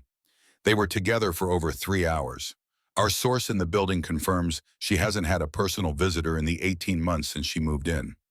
Blackwell did not respond immediately. He was calculating the way he always calculated, measuring risks against opportunities, and searching for the leverage that would allow him to control an increasingly dangerous situation. The documents I sent her should have driven them apart, should have made her see Hayes as a threat rather than an ally. It appears to have had the opposite effect. Our analyst believes she's now investigating her father's involvement with Meridian more thoroughly than she would have without the provocation, which means she'll eventually find the connection to me. If she hasn't already. Blackwell rose from his chair and walked to the window, his reflection superimposed over the city he had spent 30 years learning to manipulate. He was 62 years old, and he had survived scandals that would have destroyed lesser men, navigated transitions of power that had claimed countless casualties, built a network of influence that extended into every corner of the financial industry. He had not accomplished all of this by being careless or by underestimating his opponents. Victoria Sterling was not her father. Harrison had been brilliant, but ultimately soft, unwilling to do what was necessary when the stakes were highest. His daughter had inherited his intelligence without his weakness, and that made her far more dangerous than he had ever been. We need to accelerate our timeline. The board meeting is in 6 weeks. If we can manufacture enough instability before then, enough questions about her judgment and her associations, we might be able to force a vote of no confidence. And if that fails, Blackwell turned from the window, and his face in the dim light held none of the benevolent authority he showed to the world. Then we'll need to consider more direct measures. The weeks that followed were a masterclass in corporate warfare, fought in boardrooms and back channels, in the quiet spaces where real power was exercised. Victoria moved first, restructuring her executive team to isolate the allies Blackwell had cultivated over the years. Mark Sullivan found himself reassigned to a subsidiary office in Chicago, his protests falling on ears that had stopped listening. 2 other department heads who had been feeding information to Blackwell discovered that their budgets had been cut and their responsibilities redistributed to people whose loyalty Victoria had personally verified. Daniel worked alongside her, applying the same forensic attention to corporate politics that he had once applied to financial fraud. He mapped the networks of influence that Blackwell had built, identified the pressure points that could be exploited, and helped Victoria understand which of her remaining executives could be trusted and which were still reporting to the chairman. They worked late into the night, surrounded by documents and spreadsheets and the accumulated evidence of decades of corruption.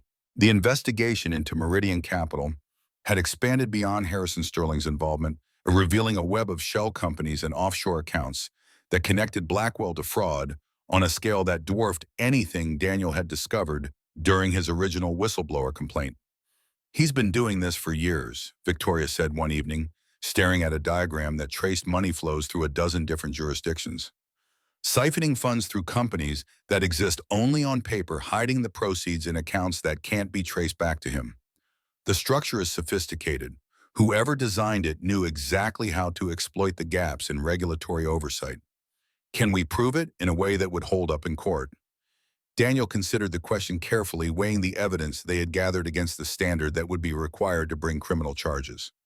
"We can prove enough to raise serious questions. Enough to justify a formal investigation by the SEC or the Department of Justice. But Blackwell has resources we don't have. Lawyers who specialize in making evidence disappear. Connections to people who can influence which cases get pursued and which get quietly dropped. Like what happened to your case. Exactly like what happened to my case." Victoria was quiet for a moment, processing this reality with the pragmatic attention she brought to every problem. "Then we need to find another way. Something that doesn't depend on the system working the way it's supposed to." The answer came from an unexpected source on an afternoon when the spring sun was streaming through the windows of Victoria's office and the city below seemed almost peaceful. Helen Marsh appeared at the door, her expression suggesting she had something important to share and was uncertain whether she should share it. The HR director was 55 years old with silver hair and the kind of face that had weathered everything life could throw at it, and she had worked for Sterling Financial since Harrison Sterling's time. "Miss Sterling, I need to speak with you privately about your father." Victoria gestured for her to enter, and Daniel moved to leave, but Helen stopped him with a raised hand. "You should stay, Mr. Hayes. What I have to say concerns you as well." She closed the door behind her and crossed to the desk, pulling a USB drive from her pocket and placing it on the surface between them. "I've been waiting for the right moment to give you this. Your father entrusted it to me before he died with instructions to pass it along to someone I trusted if anything happened to him. Victoria stared at the small device as if it might explode. What's on it? Everything Harrison gathered about Marcus Blackwell's involvement with Meridian Capital. Emails, financial records, internal communications that prove Blackwell knew about the fraud and profited from it. Your father was building a case against him when he died. Daniel felt his pulse quicken, the implications of what Helen was describing, reshaping everything he thought he understood about the situation. Harrison was investigating Blackwell for almost a year before his heart attack. He discovered the same things you've been discovering, Mr. Hayes, but he made the mistake of confronting Blackwell directly instead of going to the authorities. Helen's voice carried a weight of grief that suggested she had been carrying this secret for far too long. The last time I spoke to him, he told me he was planning to resign from Meridian's advisory board and take everything he knew to the SEC. 3 days later, he was dead. Victoria's face had gone pale, her hands gripping the edge of the desk as if she needed the solid surface to keep herself upright. You think Blackwell killed my father? I think the timing was suspicious. I think Harrison was afraid of something in those final weeks, looking over his shoulder in ways he never had before. And I think Blackwell had both the motive and the means to ensure that your father's investigation never reached its conclusion. The silence that followed was thick with implications, with the weight of secrets finally being revealed and the terrible possibility that Harrison Sterling's death had been something other than natural. Why didn't you come forward before?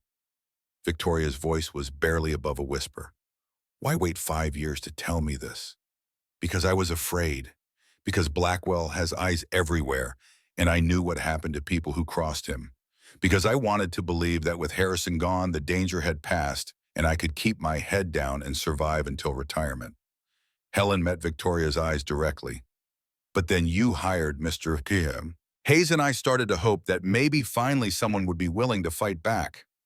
Daniel picked up the USB drive, turning it over in his hands as if he could read its contents through the plastic casing. This changes everything. If the evidence on here is as comprehensive as you're suggesting, we might actually be able to bring Blackwell down. It's comprehensive. Harrison was meticulous about documentation. He knew what would be required to make a case stick, and he gathered everything he could before Blackwell realized what he was doing. Victoria stood abruptly, walking to the window with her back to them, and Daniel could see the tension in her shoulders, the struggle to process everything she was learning about the father she had spent 5 years trying to live up to. He wasn't complicit. All this time, I thought he had been part of the fraud, that everything I inherited was built on corruption. But he was trying to stop it. He made mistakes. He should have been more careful about what he signed, should have asked more questions before lending his name to things he didn't fully understand. But when he realized what was happening, he tried to make it right. Helen's voice softened. He loved you, Victoria. Everything he did in those final months was about protecting you, about ensuring that when the truth came out, you wouldn't be implicated in his mistakes. Victoria turned from the window, and her face held something Daniel had never seen there before. Not the cold precision of the CEO or the vulnerability of the woman he had come to love. Something fiercer. Something that looked like the beginning of a war. Then we finish what he started. We take everything he gathered and everything we found, and we burn Marcus Blackwell to the ground. The journalist's name was Thomas Webb, and he had spent 2 years building a case that would expose the full scope of the Meridian Capital fraud. Daniel met him at a coffee shop in Lower Manhattan, a deliberate choice of neutral territory that signaled neither trust nor suspicion. Webb was 45 years old, with the weathered face of someone who had spent decades chasing stories that powerful people wanted to keep buried, and his eyes held the particular sharpness of a mind that missed nothing and forgot even less. Daniel Hayes, the whistleblower who got destroyed for telling the truth. Webb stirred his coffee without looking up. I've been wanting to talk to you for a long time. And I've been avoiding journalists for 3 years. Funny how circumstances change. Circumstance meaning Victoria Sterling, meaning the evidence you've apparently been gathering about Marcus Blackwell's involvement with Meridian. Webb finally met Daniel's eyes. I have sources inside Sterling, financial, not as many as I'd like, but enough to know that something significant is happening. What do you want? The same thing you want. The truth documented and verified and published in a way that can't be ignored or suppressed. The full story of what happened at Meridian, who was responsible, and who covered it up. Daniel considered the man across from him, weighing the risks of collaboration against the potential benefits. Webb had resources that Daniel and Victoria lacked, connections to other journalists and investigators who could amplify whatever evidence they provided. But he also had his own agenda, his own priorities, and there was no guarantee that his interests would align with theirs. If I give you what we have, how do I know you won't publish something that destroys Victoria, along with Blackwell? Her father's name is on some of those documents. Because I'm not interested in destroying innocent people. I'm interested in the truth, and the truth is that Harrison Sterling was trying to stop the fraud when he died. That's a very different story than the one Blackwell has been trying to tell. You know about that? I know more than you might think, including the fact that Blackwell has been feeding information to certain media outlets, trying to shape the narrative in a way that protects himself while making Harrison look like the primary villain. Webb leaned forward. I can help you control how this story gets told, or you can take your chances with journalists who don't have the full picture and might draw conclusions that hurt Victoria more than they hurt Blackwell. Daniel thought about Catherine, about the way the media had portrayed him during the original whistleblower case, the headlines that had painted him as a disgruntled employee rather than someone trying to protect innocent people from fraud. He thought about Sophie, about the questions she would ask someday about why her father had been destroyed for telling the truth. I need to discuss this with Victoria. It's not my decision to make alone. Of course, but don't take too long. Blackwell is accelerating his own timeline. My sources suggest he's planning something for the board meeting in 5 weeks, and whatever it is, it won't be good for your side. The conversation with Victoria happened that evening in her apartment, with the city glittering beyond the windows and the weight of everything they had learned pressing down on them. Webb is right about one thing. We can't control this story if we try to keep it contained within the company. Blackwell has too many allies on the board, too many connections in the industry. If we try to take him down through internal channels, he'll find a way to turn it against us. So we go public, give Webb everything we have, and hope that the exposure is enough to force the authorities to act. It's risky. Once the story is out there, we lose control of how it develops. Other journalists will dig into things we might prefer to keep private. The company's reputation will take a hit, at least in the short term.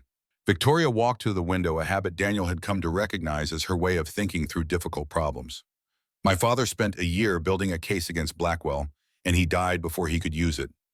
I don't want to make the same mistake. I don't want to wait until the perfect moment and discover that the perfect moment never comes.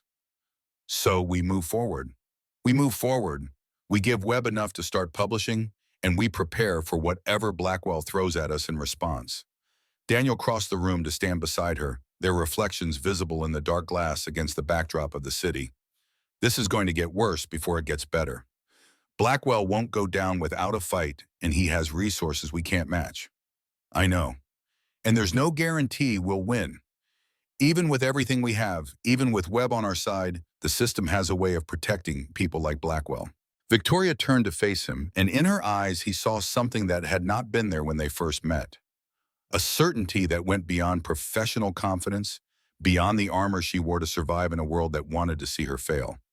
My father tried to do the right thing, and it killed him. If I don't finish what he started, his death means nothing.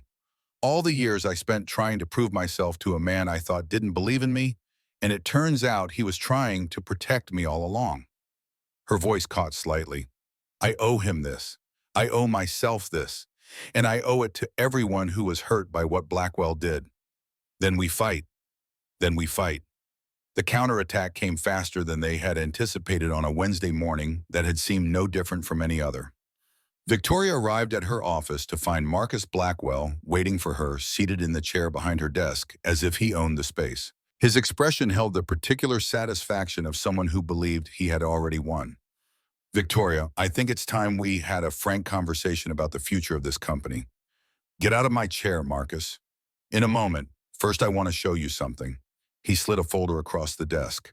Photographs of you and Daniel Hayes entering your apartment building together. Leaving together the next morning. The timestamps make the nature of your relationship quite clear. Victoria did not touch the folder, did not give him the satisfaction of seeing her react. My personal life is none of your business. It becomes my business when it affects the company.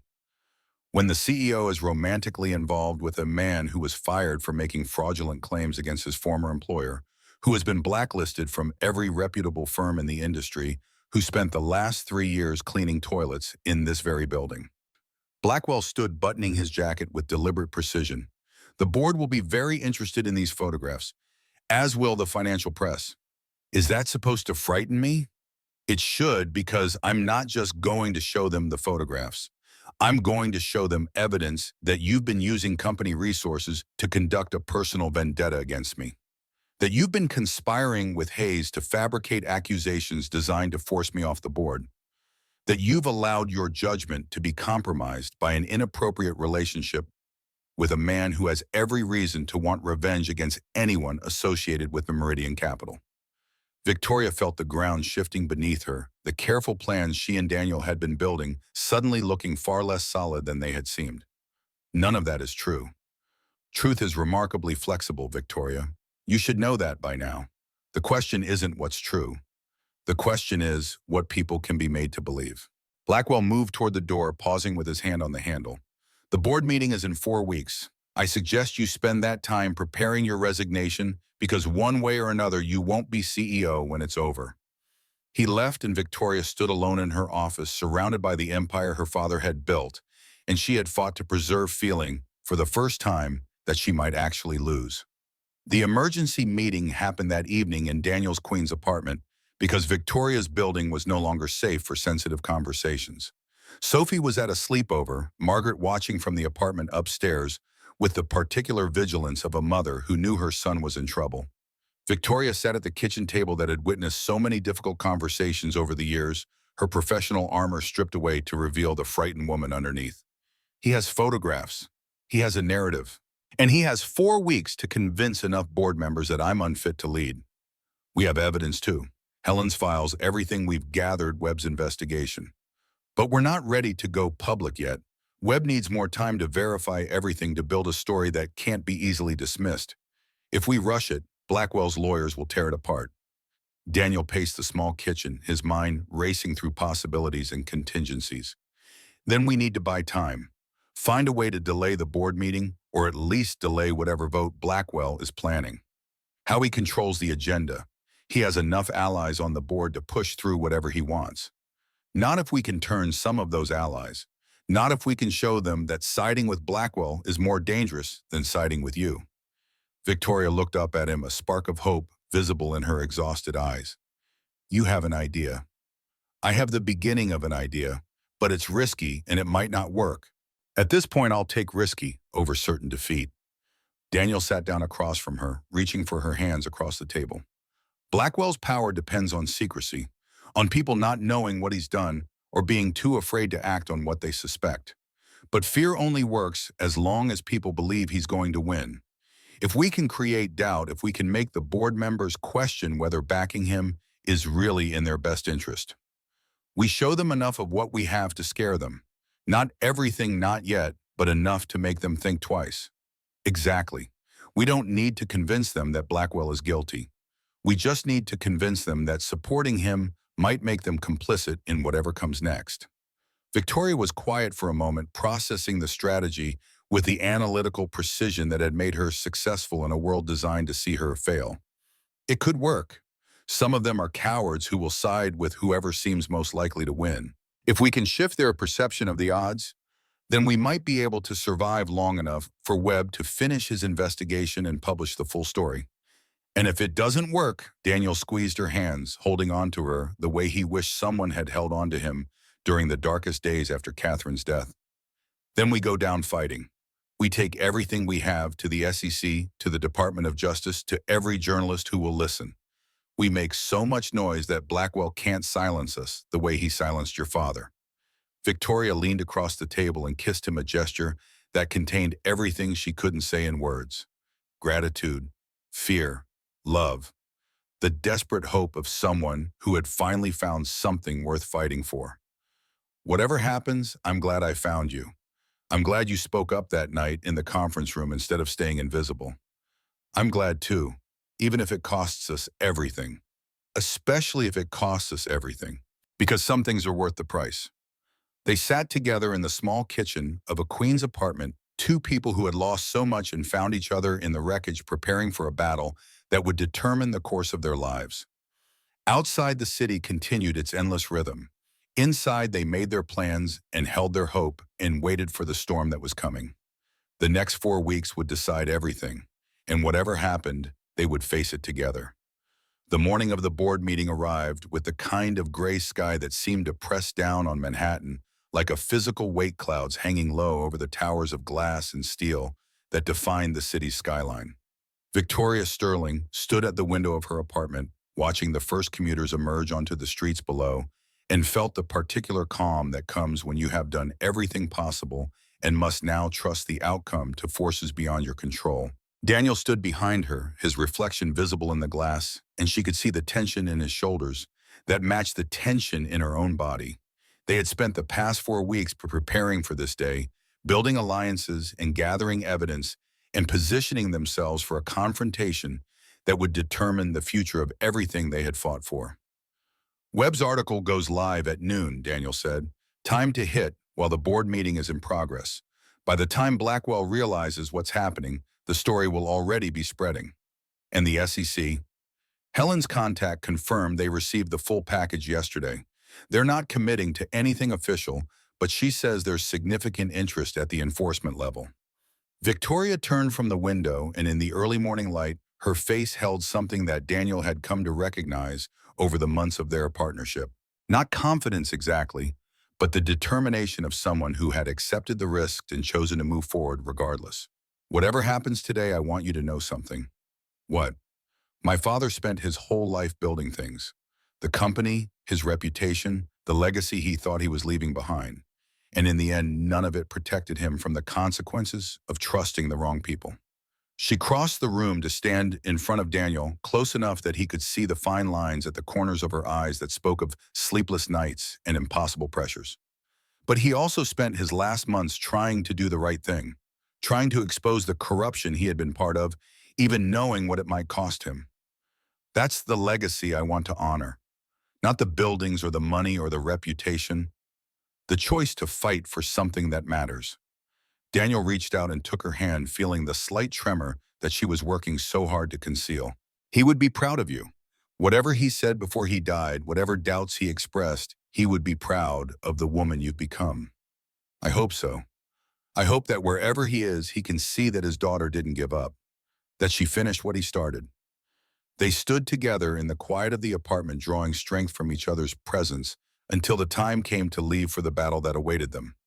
The boardroom on the 48th floor of Sterling Financial had been designed to intimidate with its floor-to-ceiling windows and its massive table of polished mahogany and its walls lined with portraits of the company's founders and most successful executives. Harrison Sterling's portrait hung in the place of honor, his painted eyes seeming to watch over the proceedings with an expression that could be interpreted as either approval or judgment. Victoria entered the room at exactly 9 o'clock, her posture straight and her expression composed, showing nothing of the fear that churned beneath her professional armor. The board members were already seated, 12 faces that ranged from openly hostile to carefully neutral to the few allies she had managed to cultivate over the past weeks. Marcus Blackwell sat at the far end of the table, his silver hair perfectly styled and his expression radiating the benevolent authority that had fooled so many people for so long. He rose as Victoria entered, a gesture of false courtesy that fooled no one. Victoria, thank you for joining us. I believe we have some important matters to discuss. Indeed we do, Marcus, though I suspect the matters I want to discuss are different from the ones you had planned. She took her seat at the head of the table, the position that was hers by right as CEO, and felt the weight of every eye in the room upon her. This was the moment she had been preparing for. The moment that would determine whether her father's sacrifice had been in vain or whether his legacy would finally be redeemed. Blackwell wasted no time on preliminaries. He had spent 4 weeks building his case, and he was eager to deliver the killing blow. Ladies and gentlemen of the board, I've called this meeting to address a matter of grave concern regarding our CEO's judgment and conduct. As you know, Victoria has been engaged in a personal relationship with a man named Daniel Hayes, a former financial analyst who was terminated from Meridian Capital Partners for making fraudulent claims against his employer. He paused, letting the accusation hang in the air, watching the faces of the board members for signs of the reaction he expected. What you may not know is that Hayes has been using his access to our company to conduct an unauthorized investigation into matters that have no bearing on Sterling Financial's operations. He has been gathering information, making accusations, and influencing our CEO's decisions in ways that serve his personal vendetta rather than the interests of our shareholders. Victoria listened to the familiar litany of charges, the narrative that Blackwell had been crafting since the moment he realized she was a threat to his carefully constructed empire of lies.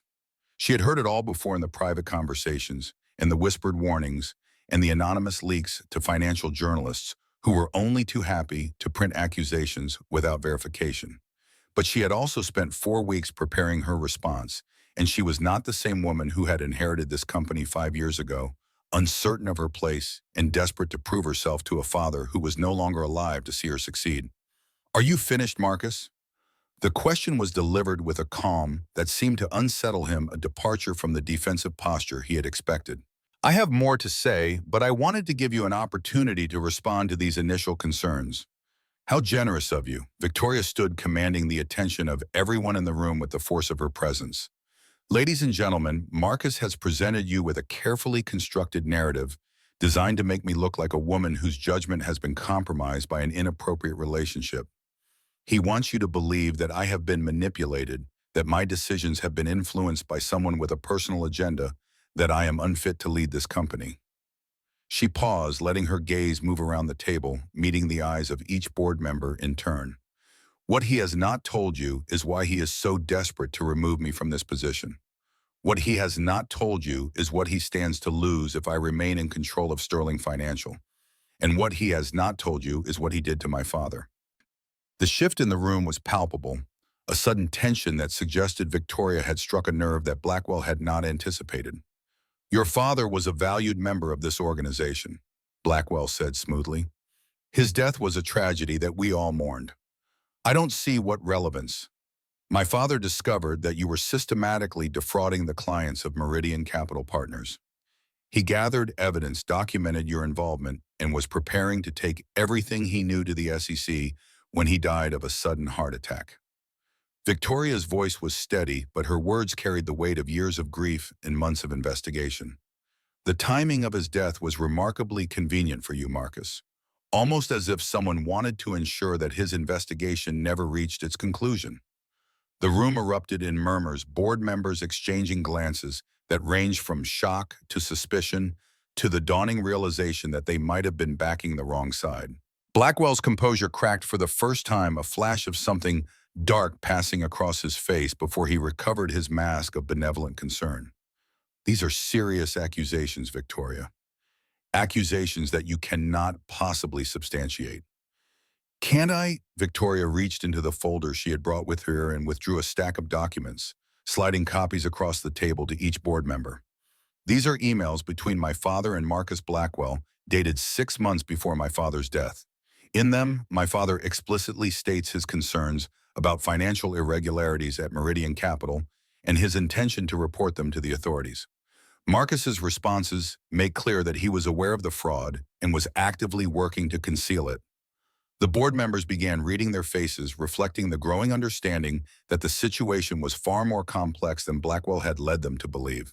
"I also have documentation showing that Marcus continued to profit from the Meridian fraud for 2 years after my father's death, using shell companies and offshore accounts to hide the proceeds."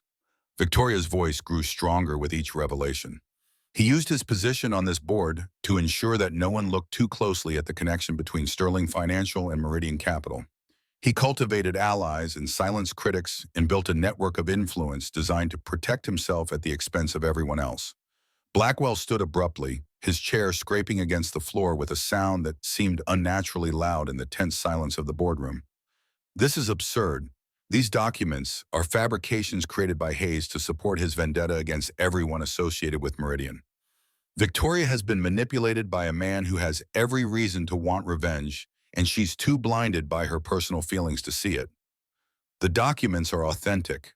The voice came from the doorway, and every head in the room turned to see Daniel Hayes entering the boardroom, followed by two people in dark suits whose bearing immediately identified them as federal investigators.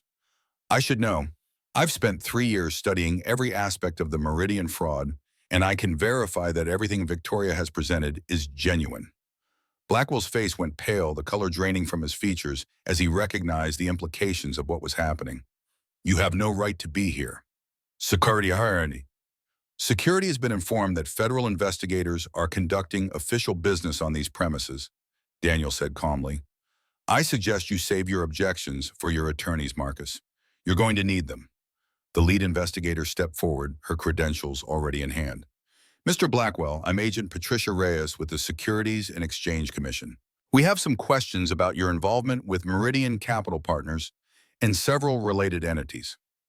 I would appreciate it if you would accompany us voluntarily, but I should inform you that we have the authority to compel your cooperation if necessary.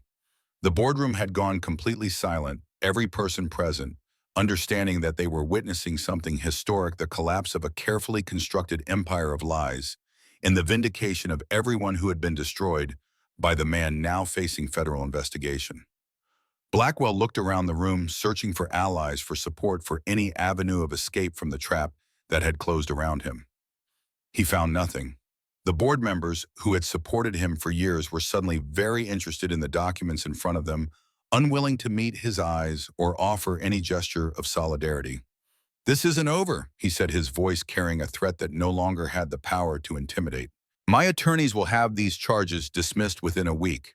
You have no idea who you're dealing with. Actually, Daniel said, I know exactly who I'm dealing with. I've known for 3 years, ever since you and your partners destroyed my career and my family, because I dared to tell the truth about what you were doing. The difference is that now the truth has allies. Now the truth has resources. And now the truth is going to win. Agent Reyes placed a hand on Blackwell's arm, a gesture that was polite but unmistakably firm. Mr. Blackwell, please come with us. They led him from the boardroom, past the portraits of Sterling Financial's founders, past the windows that looked out over the city he had spent decades learning to manipulate, past the table where he had once held court as one of the most powerful men in the financial industry. His exit was quiet, almost anticlimactic, the end of an era that had caused so much damage to so many people. When the door closed behind him, Victoria turned to face the remaining board members, her expression composed, but her eyes bright with the emotion she had been holding back throughout the confrontation. I understand that some of you may have concerns about my leadership, about my judgment, about the decisions I've made over the past several months. I'm prepared to address those concerns openly and honestly. But first, I want to make something clear. She paused, letting her gaze move around the table one final time. My father built this company from nothing. He made mistakes along the way, trusted people he shouldn't have trusted, signed documents he should have read more carefully. But when he realized what was happening, he tried to make it right. He spent the last months of his life gathering evidence and preparing to expose the corruption he had been part of. He died before he could finish what he started, but I am not going to let his sacrifice be in vain. The silence that followed was different from the silences that had come before. There was respect in it and perhaps the beginning of understanding. I propose that we table any discussion of leadership changes until the full scope of Marcus Blackwell's activities has been investigated and the company has had time to assess the implications. In the meantime, I will work with our legal team to ensure that Sterling Financial cooperates fully with federal investigators and takes all necessary steps to distance ourselves from any wrongdoing. The vote that followed was unanimous, a show of support that surprised even Victoria. The board members, who had been Blackwell's allies, were suddenly eager to demonstrate their commitment to transparency and good governance, their survival instincts overriding whatever loyalty they had felt to the man who had just been led away in disgrace. When the meeting adjourned, Victoria stood at the window of the boardroom, looking out at the city that had witnessed her father's rise and fall, and her own journey from uncertain heir to the leader who had finally brought his legacy to completion. Daniel came to stand beside her, his reflection joining hers in the glass. It's over. Not quite. There will be investigations, legal proceedings, months of work to untangle everything Blackwell was involved in. The company's reputation will take a hit before things get better. But the worst is over. The truth is out, and you're still standing. Victoria turned to face him, and in her expression, Daniel saw something that had not been there when they first met. Peace, the particular calm of someone who had finally laid down a burden they had been carrying for far too long. My father would have liked you. He appreciated people who weren't afraid to speak truth to power, even when power had the ability to destroy them. I'm not sure liking is the word. I pointed out mistakes and challenged assumptions and generally made myself difficult to ignore. Those aren't qualities that endear you to powerful people. They're qualities that matter. The world needs more people who are willing to say what they see, regardless of the consequences. She reached for his hand, holding on to him the way she had learned to hold on over the months of their partnership with the particular grip of someone who had finally found something worth keeping. What happens now? Now we rebuild. We take everything we've learned and we build something better. A company that values truth over profit, a legacy that my father would actually be proud of. And us? Victoria smiled, and the smile transformed her face the way it always did, making her look younger and less armored, and like someone who had remembered after a long time forgetting that it was possible to be happy. Us is the part I'm most certain about. Whatever else changes, whatever challenges we face, that's the foundation I want to build everything else on. They stood together at the window, two people who had found each other in the wreckage of lives that seemed beyond repair, looking out at a city that had tested them and broken them and ultimately given them the chance to become something stronger than they had been before. The months that followed were a study in transformation, the slow and difficult work of turning crisis into opportunity. Victoria restructured Sterling Financial with surgical precision, cutting ties to every venture that could not withstand ethical scrutiny and every relationship that had been tainted by Blackwell's influence. The company's profits dropped initially as she had predicted, and there were shareholders who grumbled and analysts who questioned whether she was sacrificing financial performance for moral posturing. But slowly something changed. New clients began to appear. People who had heard about the CEO who had exposed corruption rather than covering it up, who wanted their money managed by someone they could trust. Impact investors took notice. The financial press that had once dismissed Victoria as her father's inexperienced heir now wrote about her as a pioneer of ethical capitalism. Daniel, no longer employed by Sterling Financial, started something new. He registered as an independent financial advisor, taking on clients that the established firms ignored, immigrants and single parents, and people who had been burned by the system that had once employed him. He taught night classes at a community college in Queens, explaining compound interest and investment strategies to students who worked during the day and came to class exhausted but hopeful. Sophie adapted to the changes with the resilience of childhood, accepting Victoria's presence in their lives with the matter-of-fact pragmatism of a 7-year-old who had already learned that families came in many forms. She called Victoria by her first name for the first few months, then gradually shifted to something warmer, something that acknowledged the bond that was forming without trying to replace the mother she still remembered. Margaret watched it all with the quiet satisfaction of a woman who had surveyed enough hardship to recognize when something good was taking root. The Sterling Hayes Foundation launched on a gray Tuesday morning in a renovated building in Brooklyn that had once been a warehouse and was now a center for financial education and whistleblower support. The opening ceremony was small, just the people who had helped make it possible, but the impact would grow over the years to come. Daniel taught the first class himself, standing in front of 15 students who had come from backgrounds as varied as his own journey from Wharton to Wall Street to a janitor's closet in a building he now entered as a partner rather than an employee. I'm not going to promise that learning about finance will make you rich. The system is still stacked against people like us, and there are forces in this world that don't want you to understand how money really works. He paused, looking around the room at faces that held skepticism and hope in equal measure. But knowledge is power, not the power to control others, but the power to protect yourself, to see through the lies that people tell when they want to take what's yours, to make decisions based on understanding rather than fear.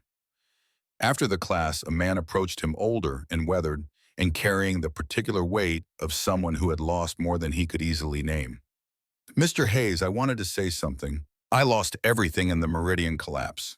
My retirement fund, my daughter's college savings, 20 years of work that just disappeared into accounts I'll never see. The man's voice cracked slightly. I read about what you did, how you tried to stop it, how they destroyed you for speaking up. I wanted to say thank you. Someone fought for people like me. That matters. Daniel stood very still as the man walked away, feeling something shift in his chest that had been locked tight for 3 years. Victoria found him later standing alone in the empty classroom with the afternoon light streaming through the windows. Everything okay? Someone thanked me today for the whistleblower case, for trying to stop what Meridian was doing. He turned to face her and his eyes were bright with something that might have been tears. I spent 3 years thinking that Kate died for nothing, that speaking up was pointless, that the system won and I lost and nothing I did made any difference.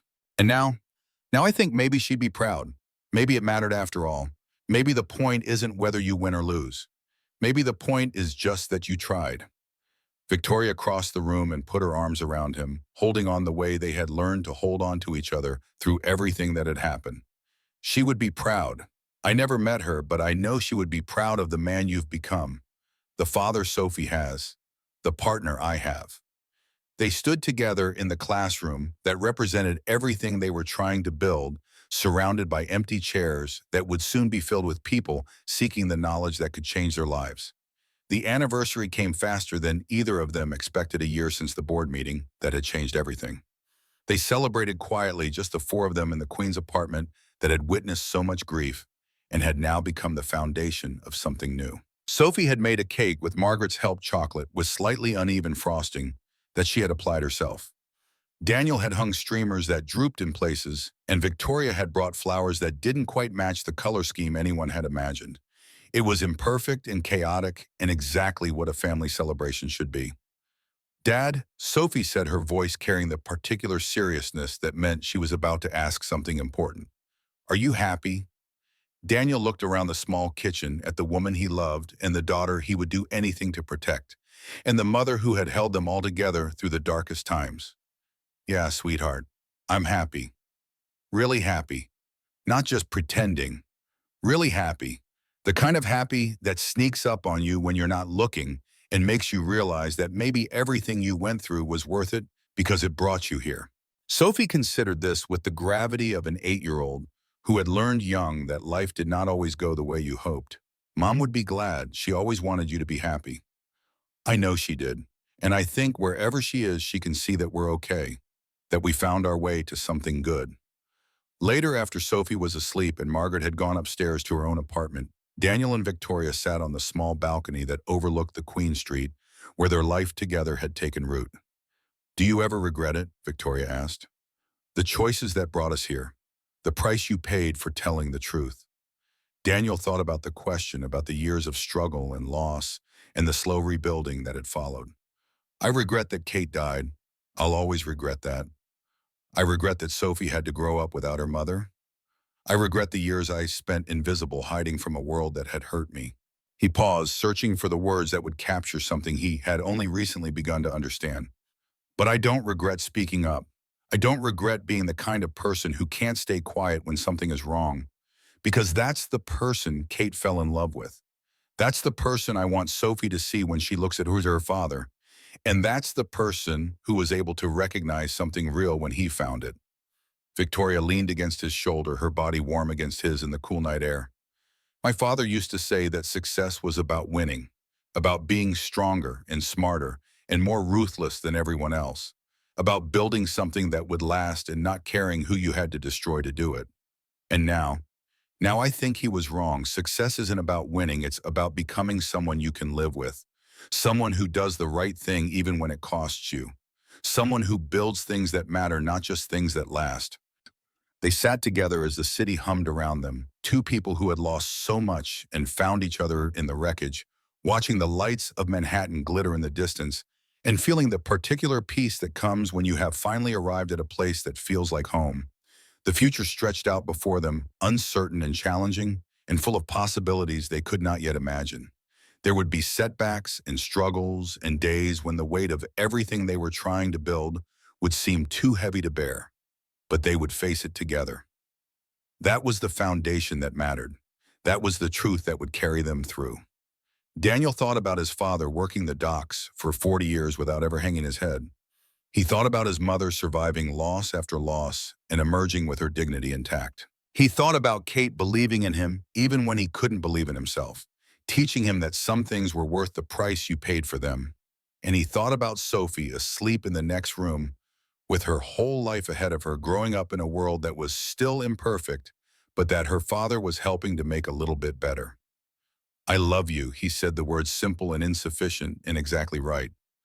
I know, Victoria replied, smiling in the darkness. I love you too. They sat together until the night grew cold and the city quieted, and the stars appeared above the glow of the streetlights, two people who had learned that the hardest journeys sometimes lead to the best destinations. And when they finally went inside, closing the door on the night and the past and everything that had brought them to this moment, they did so knowing that whatever came next, they would face it the way they had faced everything else. Together, with truth, with love, with the quiet certainty that some things are worth fighting for no matter what they cost.